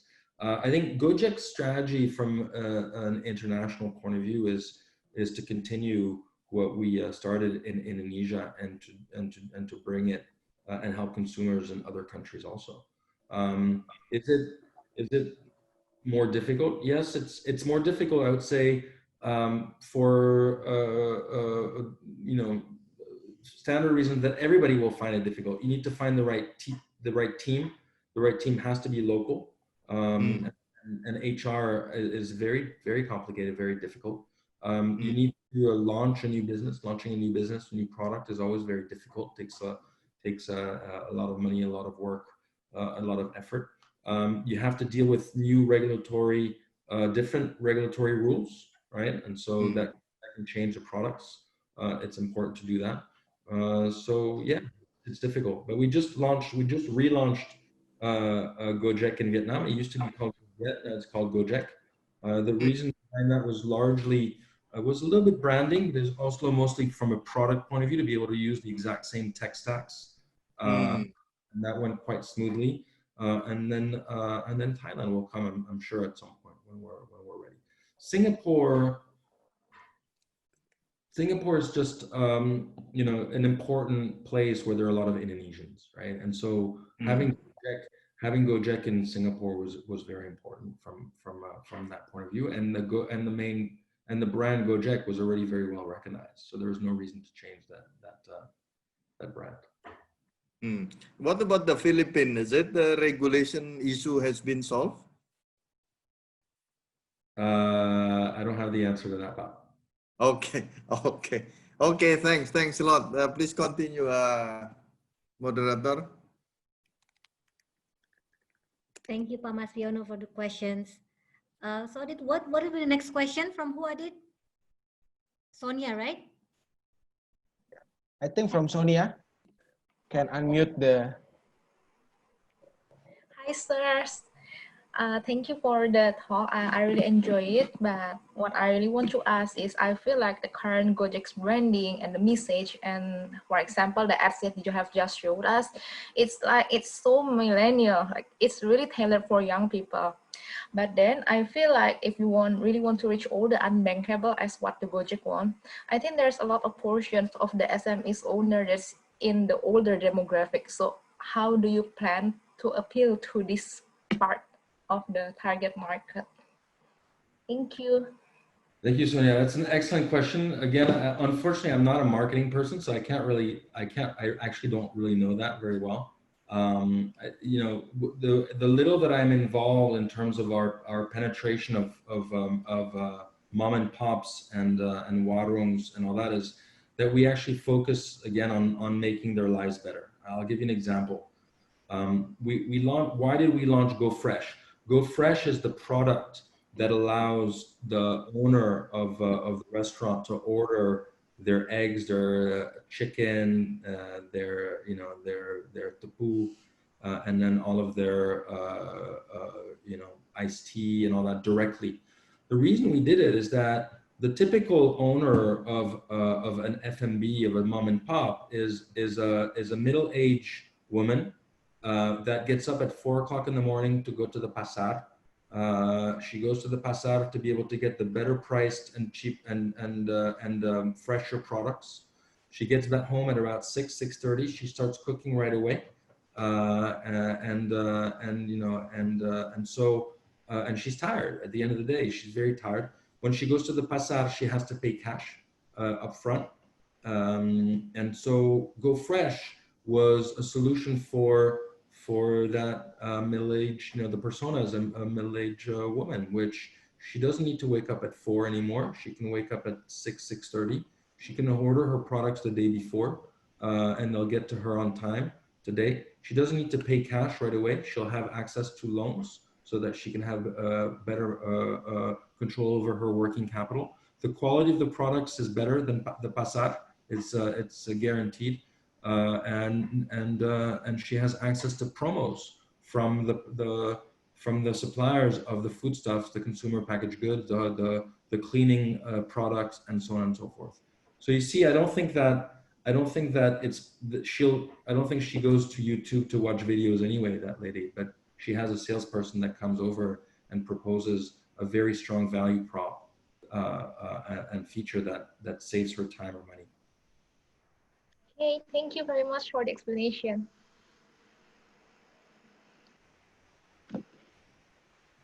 Adi, you're on mute. Yes. Okay, thank you, Sonia. Next, I think next question I have from Alisna Yani.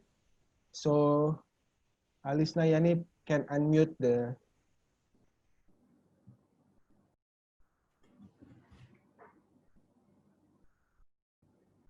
Okay, I think I can read about related the original logo. I don't know, Mr. Antoine can answer this or not, but I mean, what is prompt Gojek to change the original logo to the current one?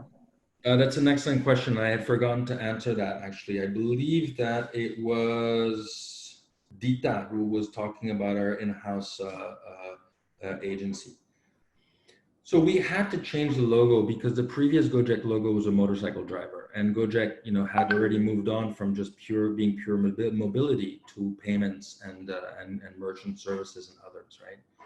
And so here's a story. It's a little bit of an inside scoop, and I'm sure corporate affairs is going to get angry at me. But fundamentally, the way that it happened is we asked a bunch of branding agencies for proposals, and most of them were really good. I mean, some of the branding agencies are kick-ass, but fundamentally, we already had some talent internally that had thought about this. Different people from different parts of our org, and they came up with a proposal, and Nadim and other parts of the management team worked on refining that new branding. So it came from us. And we derived meaning on why we change it. And if you look at the logo, it's an on button. If you look at the logo, it looks like an eye. If you look at the logo, it looks like a driver from the top. It's a wheel. It's a lot of different things that has a lot more meaning to our ecosystem today, and we developed all in-house. We still work with media agencies, Aditya. Of course, we still work with media agencies, but a lot of the work is done by us because we care, because we know we already have pretty good ideas on what we want our things to mean. On the commercial side, we don't really have so much a media agency as advisors, right? We understand the pain points of merchants. We understand the pain points of consumer packaged goods. We understand what's going on in the industry with EB2B coming online, Bukalapak Warung and all the others. And we understand that it's important to be in all sales channels. We understand data. So we use the role of advisor and the way that I function is I don't always say yes. Sometimes I say no, because I think it's important to establish very early a relationship based on trust and mutual respect. And so I always rather explain why I can't do certain things and move in certain ways. So that's how we work, long term, not short term gains. Okay, thank you so much. Then continue to next question. I think Clara have several questions and thought to share to us.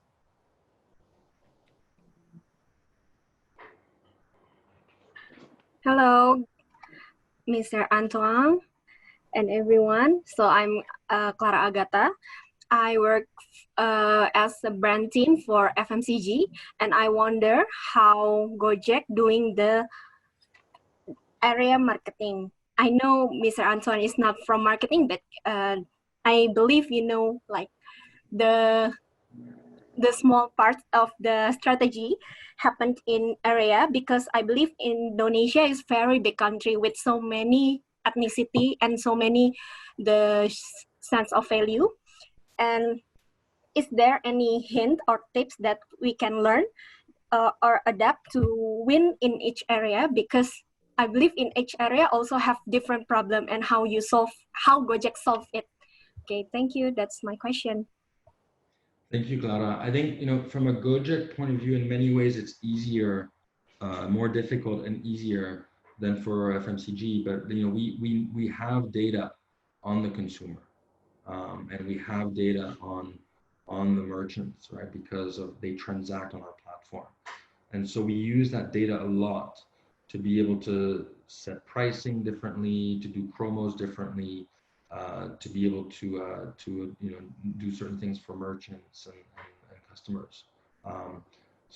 That's how we do it. From your point of view, FMCG, I'm not an expert, but I think that there are two things that I think are important. One is understanding your customers locally, doing a lot of focus groups, doing a lot of interviews, going on the ground. I go a lot on the ground. Even still today, I meet with merchants all the time, whether they're enterprise or smaller. I go to warungs, to understand what they think of certain FMCGs, that.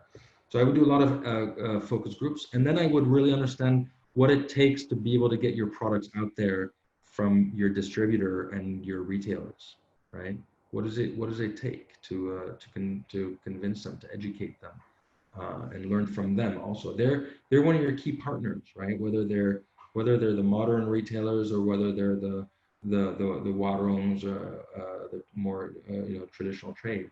And so that's what I would do. Thank you, Pak Antoine. Okay, thank you. Clara. Okay, Pak Antoine, I have like a question, right? I know you're not like a marketing person, but just curious because you're saying that you have a lot of data is actually, then it becomes your insight, then it becomes a campaign idea, right?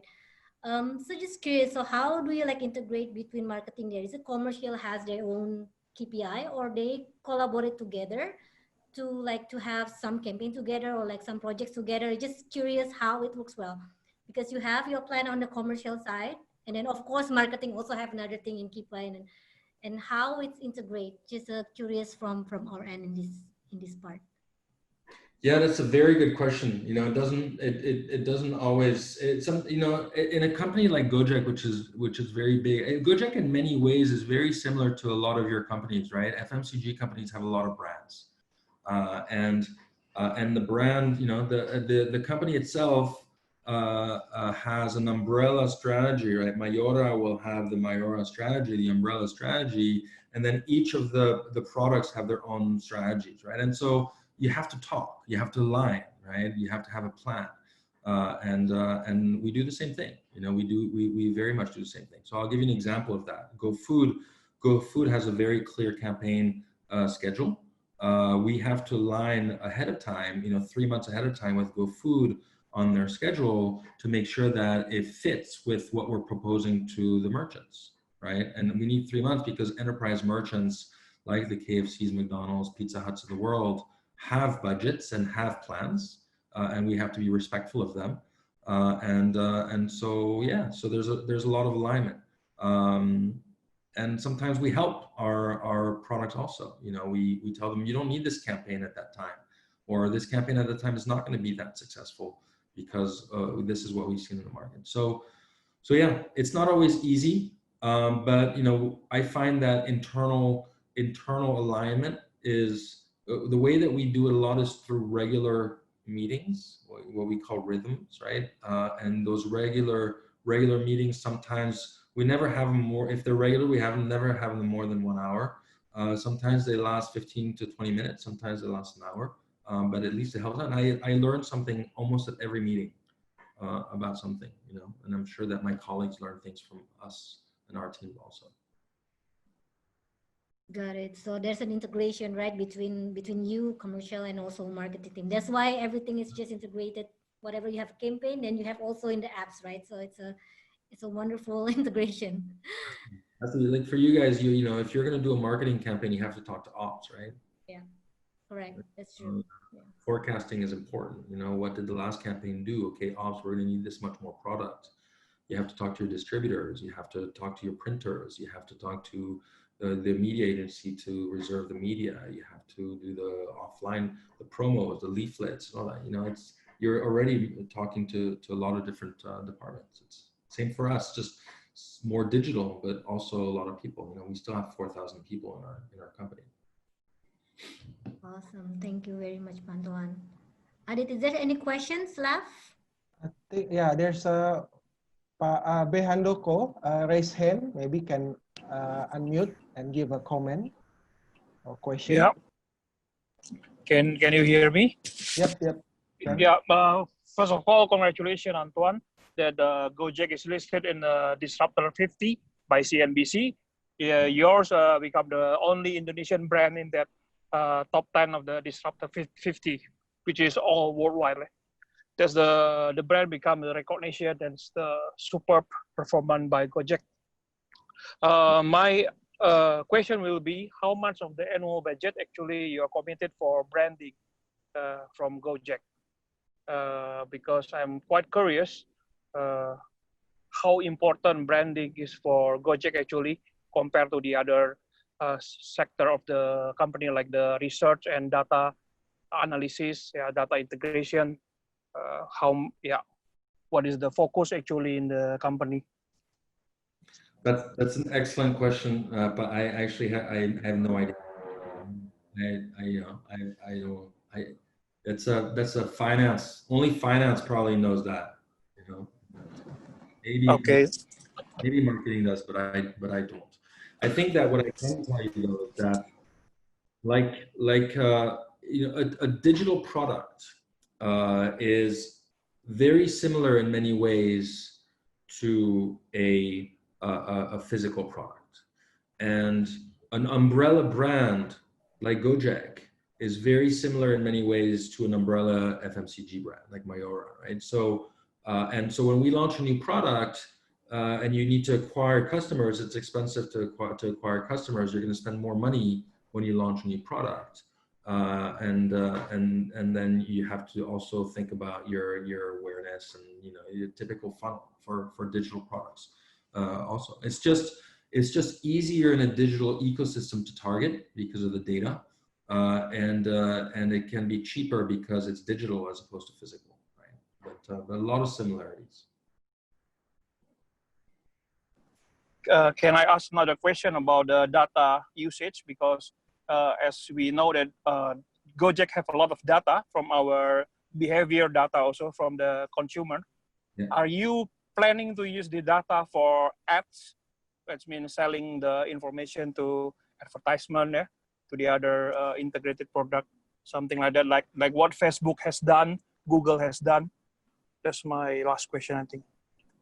So it's a very good question. I think the simple answer is yes, but in a very different way. We don't actually, if you are a user of Gojek, you will notice that we don't actually acquire your biometric data. We don't ask for age, we don't ask for gender, we don't ask for all of that. So the data that we have is very different to a Facebook and a Google or a Telkomsel. The data that we have is really based on your preferences, on your behavior, right? What you've done, the transactions that you've done in Gojek.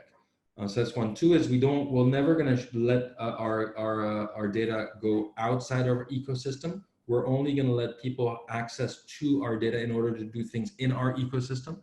And the third thing is we don't share specific user data. We only give access to certain personas, right? To what we call audiences, right? Personas. So it's always an aggregate number of people. It's never specific people. We're very thoughtful about data because we believe in data privacy and protecting the users. Thank you very much. I think this conversation gave me a lot of insight about Gojek. It's a proper company, and from the way you describe it, this is a very, very good company with a lot of about listening to your user customer, about thoughtful process, and about self-belief. You can see the confidence in the team is so high, and which is very good, and especially because this is an Indonesian brand. I'm quite proud to become a user of Gojek, and it's quite inspiring for us to learn about branding. Thank you very much, Antoine. Thank you. Thank you. There's another one that who raised the hand. and also share several thoughts. Jeff. Thank you for good evening. Thank you very much for the opportunity, and I have several questions, and I also have an answer about Mr. Rudy, what is the discussion about. And before that, I really sorry about it. The question is very many. Perhaps the first question is for Mr. Antoine. How do you value your brand of Gojek in terms of brand valuation? Is it based on cost approach, market approach, or income approach? And the reason behind it, what is it? And the second question is regarding the second value that you just told us about, the liberty that Nadim also said, that the way of Gojek changed the name to GoFit. I think it looks like the company doesn't have enough competence regarding the Gojek brand. Is it because the Gojek is very hard to pronounce it in the Vietnam, or perhaps if the Gojek extend to Laos or Myanmar, they will change the brand again, for example, Go Myanmar like that, because it's very hard to pronounce, or is there any reason behind it? And the third question is, I'm going to forget the questions if you say them all at the same time. Okay, perhaps to answer the two questions first. I don't know if we value our brand.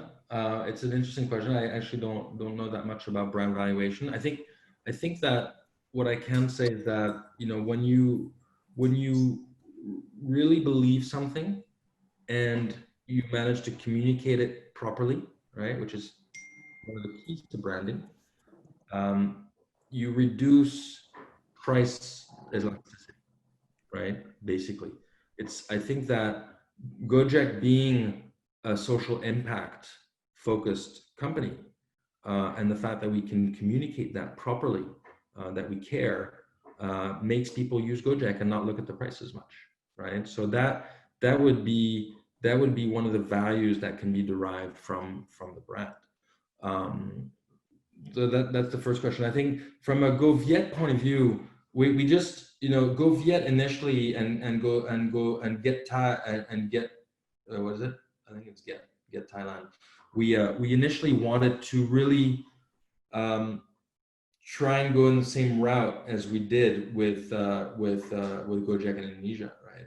And then Ojek at the time is not really meaningful, as you say, in Vietnam, but we just launched Gojek in Vietnam now, so we're pulling back from the GoViet strategy. We're still going to call Go Ride equivalent GoViet, I believe. I'm not even sure, but it's actually, we've realized also that, you know, it's easier to manage one umbrella brand than it is to manage multiple umbrella brands. You know, I think. What was your third question, or does somebody else want? My third question is about the brand of Gojek itself. How do you build the beliefs for people in the one who use Gojek that in their memory, I want to use Gojek only. If there is no Gojek or service in there, I won't go for it. Like for example, if the GoFood service is not available, then I will either I won't order it for GoFood, and I will cook for myself. I won't use any other, like for example, even the delivery service from the restaurant itself, I won't even touch that. I just want to use the GoFood service. And other, for example, let's say that the Go-Kart also. If I want to go for a place that even I try to search the Go-Kart service and there is no nearby driver and it's hard to find, I won't go there because Go-Kart service is not reachable in that area. And the last is between the war and promos and gimmicks. Okay, this is very interesting topic to discuss. What I want to ask is, what is the long-term plan for the brand itself when the session of burning money from the investors is about to end? How is the plan for the next one? Like for example, IT is finished, I won't give you any promos again. It's just that. What is the Gojek long-term plan about regarding this? Well, let's talk about the last one. The last one I already talked about. I think Gojek is highly focused on balancing sustainability and growth right now, right? The reality is that every business in the world still does promos, right? All of you guys do promos. So it's not about not doing the promos, it's being able to have the gross margin, the reasons for why you're doing promos, and to do it in a targeted way, and to have a very good rationale behind it, to be able to measure your ROI and use the marketing mix appropriately, right? Should you be doing promo or should you be doing a TV advertisement, or both, right? So Gojek does TV advertisements today also. In terms of, damn, what was the one before that? I forgot the question before that. The question is, how do you build the brand Gojek itself to implant the memory to the users that I won't use other than Gojek service itself? Yeah, I mean, honestly, it's possible that maybe I might have been known to use another service when Gojek wasn't available, right? So, that must be extremely difficult for anybody to do, right? So I'm not sure. I think, not being a marketer at all, I would think that, quality of service is critical, or quality of product is critical. The marketing mix that you utilize to be able to have the right awareness and promos and so on and so forth. But again, I'm not a marketer. Okay, thank you, Pak Antoine. I think a lot of question answered. I think Tizar have some question again. Apa ya? There's one thing that comes up in my mind to Pak Rudy. During my journey in Prasmo and branding undergraduate program, that academically, most of our frameworks in the academic of branding and marketing was often used in the context of FMCG. So we rarely discuss about how to use the framework in the academic research in the context of the tech company, because when we talk about the tech company, the customer journey is really complex, right? So my questions to you, Pak, how the academic discussion currently in the academic world, nationally or internationally, comes up with the framework, with the academic framework to analyze the situation in the tech company. Like for example, like when you talk just now about the customer journey, you talk about AIDA, right? Awareness, interest, desire, action. But what is the current academic framework to explore or to understand the tech consumer in the world? Yeah, thank you, Tizar. Actually, what I have presented a few minutes ago is about what happens, changes in the customer journey. Since very beginning, the AIDA model has been for almost 30 years, but now more and more changes coming into those journey. And now sometimes the academician says that now, especially for the technology company, it doesn't have to go through funnel again, like those what happened in AIDA. Funnel means that one step should be done before moving to next step. But now it's doing at the same time. That's why I believe that after this pandemic and after the increase of the more technology approach on business, I think the approach of the customer journey is more and more at the same time. So it's not about the one funnel or one step to another, but all happen at the same time. That's what happened in the academic research on customer journey. That's my answer for Tisa. Thank you. Thank you, Pak. Thank you so much. If you don't mind, there is a question I'd like to answer from Afandi about the cloud kitchens and the risk that cloud kitchens put on SME and mom and pops. I think the reason why we open cloud kitchens is for the mom and pops, actually, because if you think about the mom and pops, it's very difficult and costly for them to open a new restaurant, right? A lot of the tools that we built for growth is also for the mom and pops, right? So number one is, how do they acquire new customers? They can use Gojek vouchers, right? How do they get repeat customers? They can use our Gojek digital stamp cards. They can use our banners. But then how do they open a new restaurant? Mahal sekali, right? You've got 3 years of rent. You have to find another ruko. You need additional staff. The cloud kitchens is a pure OpEx model for them. And so they don't have to spend all that money on CapEx. The vast majority of the people who use our cloud kitchens are SMEs that want to grow to another part of the city or the country. Yeah. Another thing that we're doing to help the mom and pops actually is to work with RTDs to try and construct more and more combo meals with the mom and pops and the RTDs. So it helps the mom and pops with their sales. They have higher sales, and the RTDs have an attachment rate in a digital channel and have a new distribution point in the mom and pop, right? So these are all the types of things that we're always thinking about in terms of our ecosystem.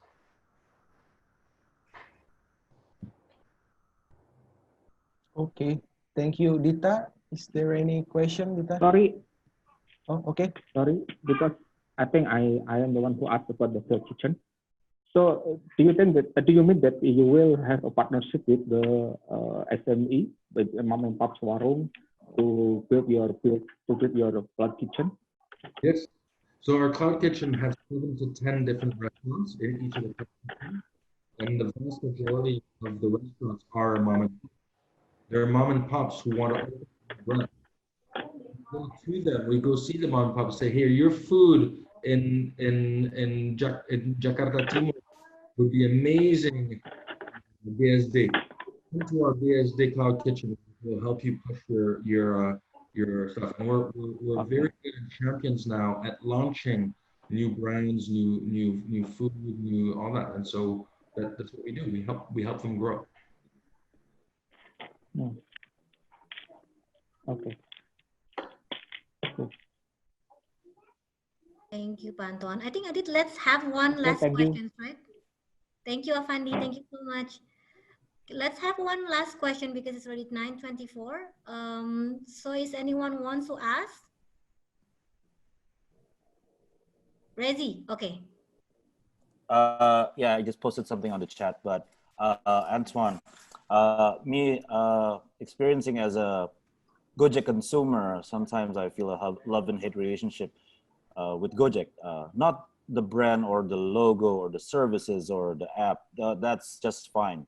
But it's the drivers, actually, the Gojek drivers. It's basically, you talk about branding, and you have all these different standards of looks among the drivers and how they drive, and it's getting crazy, notorious. And one morning I see it's all green in front of me, and then that itself is a branding or a brand effect, right? I mean, it's good for Gojek itself to have like an army, literally, a sea of Gojek drivers. But then, do you see, from Gojek's point of view, do you see that as a problem, maybe a social problem, more or less of a business problem? But then, do you even acknowledge what people like me think about Gojek in general, that the quote unquote workers or the Gojekers are standardizing themselves in terms of looks and how they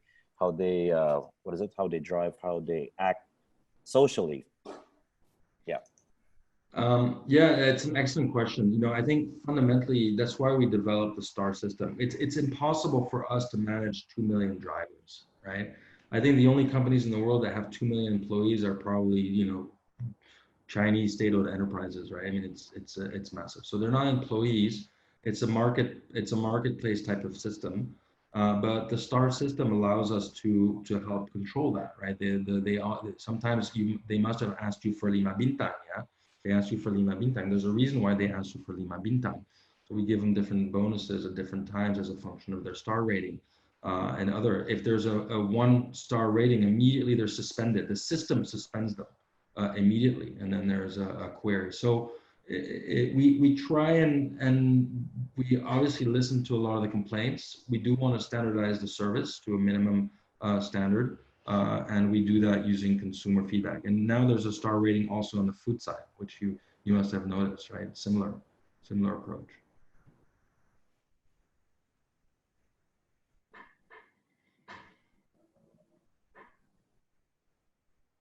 I think that could be the last questions, right, Adit? Just Yep. to check. Yep. Okay. So I think now it's 9:27. So one more time, thank you very much, Antoine, for the presentation and also answering lots of questions. I think a lot of people wanted to ask you, like, this is like the first time, I think, for all of us to meet you and then to understand more about Gojek in commercial and a little bit about how integrate between marketing and commercial, because at the end of the day, both of commercial and marketing needs to be together hand in hand, right? They cannot live or they cannot live alone. And then thank you so much, Pak Rudy. So I'd like to refresh about what is about the brand, and then it's about a marathon, and then personality of the brand, and then there's a new modern journey as well. So I think it's a very insightful. So hopefully Pak Rudy and Pak Antoine also feels the same way. So Pak Adit, anything from your end? Yeah, I mean, today is a very good discussion, not only with the panelists, but all the attendants shared a lot of thoughts, a lot of questions. So some of them, I think, still a lot of question, but since the clock is ticking, so very sorry for if there's some question that still not answered yet. And from Pak Rudy, maybe, or Pak Antoine, any last statement before we close this session today? Rudy? Yeah, maybe there's just one message for all attendees in this webinar is the theory of the brand applied not only in the business but also in you as a person. So I think what you have done so far with your personal brand can also be done also in your business brand. I think that's all. Thank you. No, it's a very good point. I was going to have very much an echo to that. I think you need to be happy with what you're doing, and you need to be happy with who you're working with, and the company that you're working for. You know, I think it's critical, because if you're happy, then you'll be more excited and you'll think out of the box, right? So I would say pay attention to that, and think about whether the core values of your workplace resonate with what your own core values are.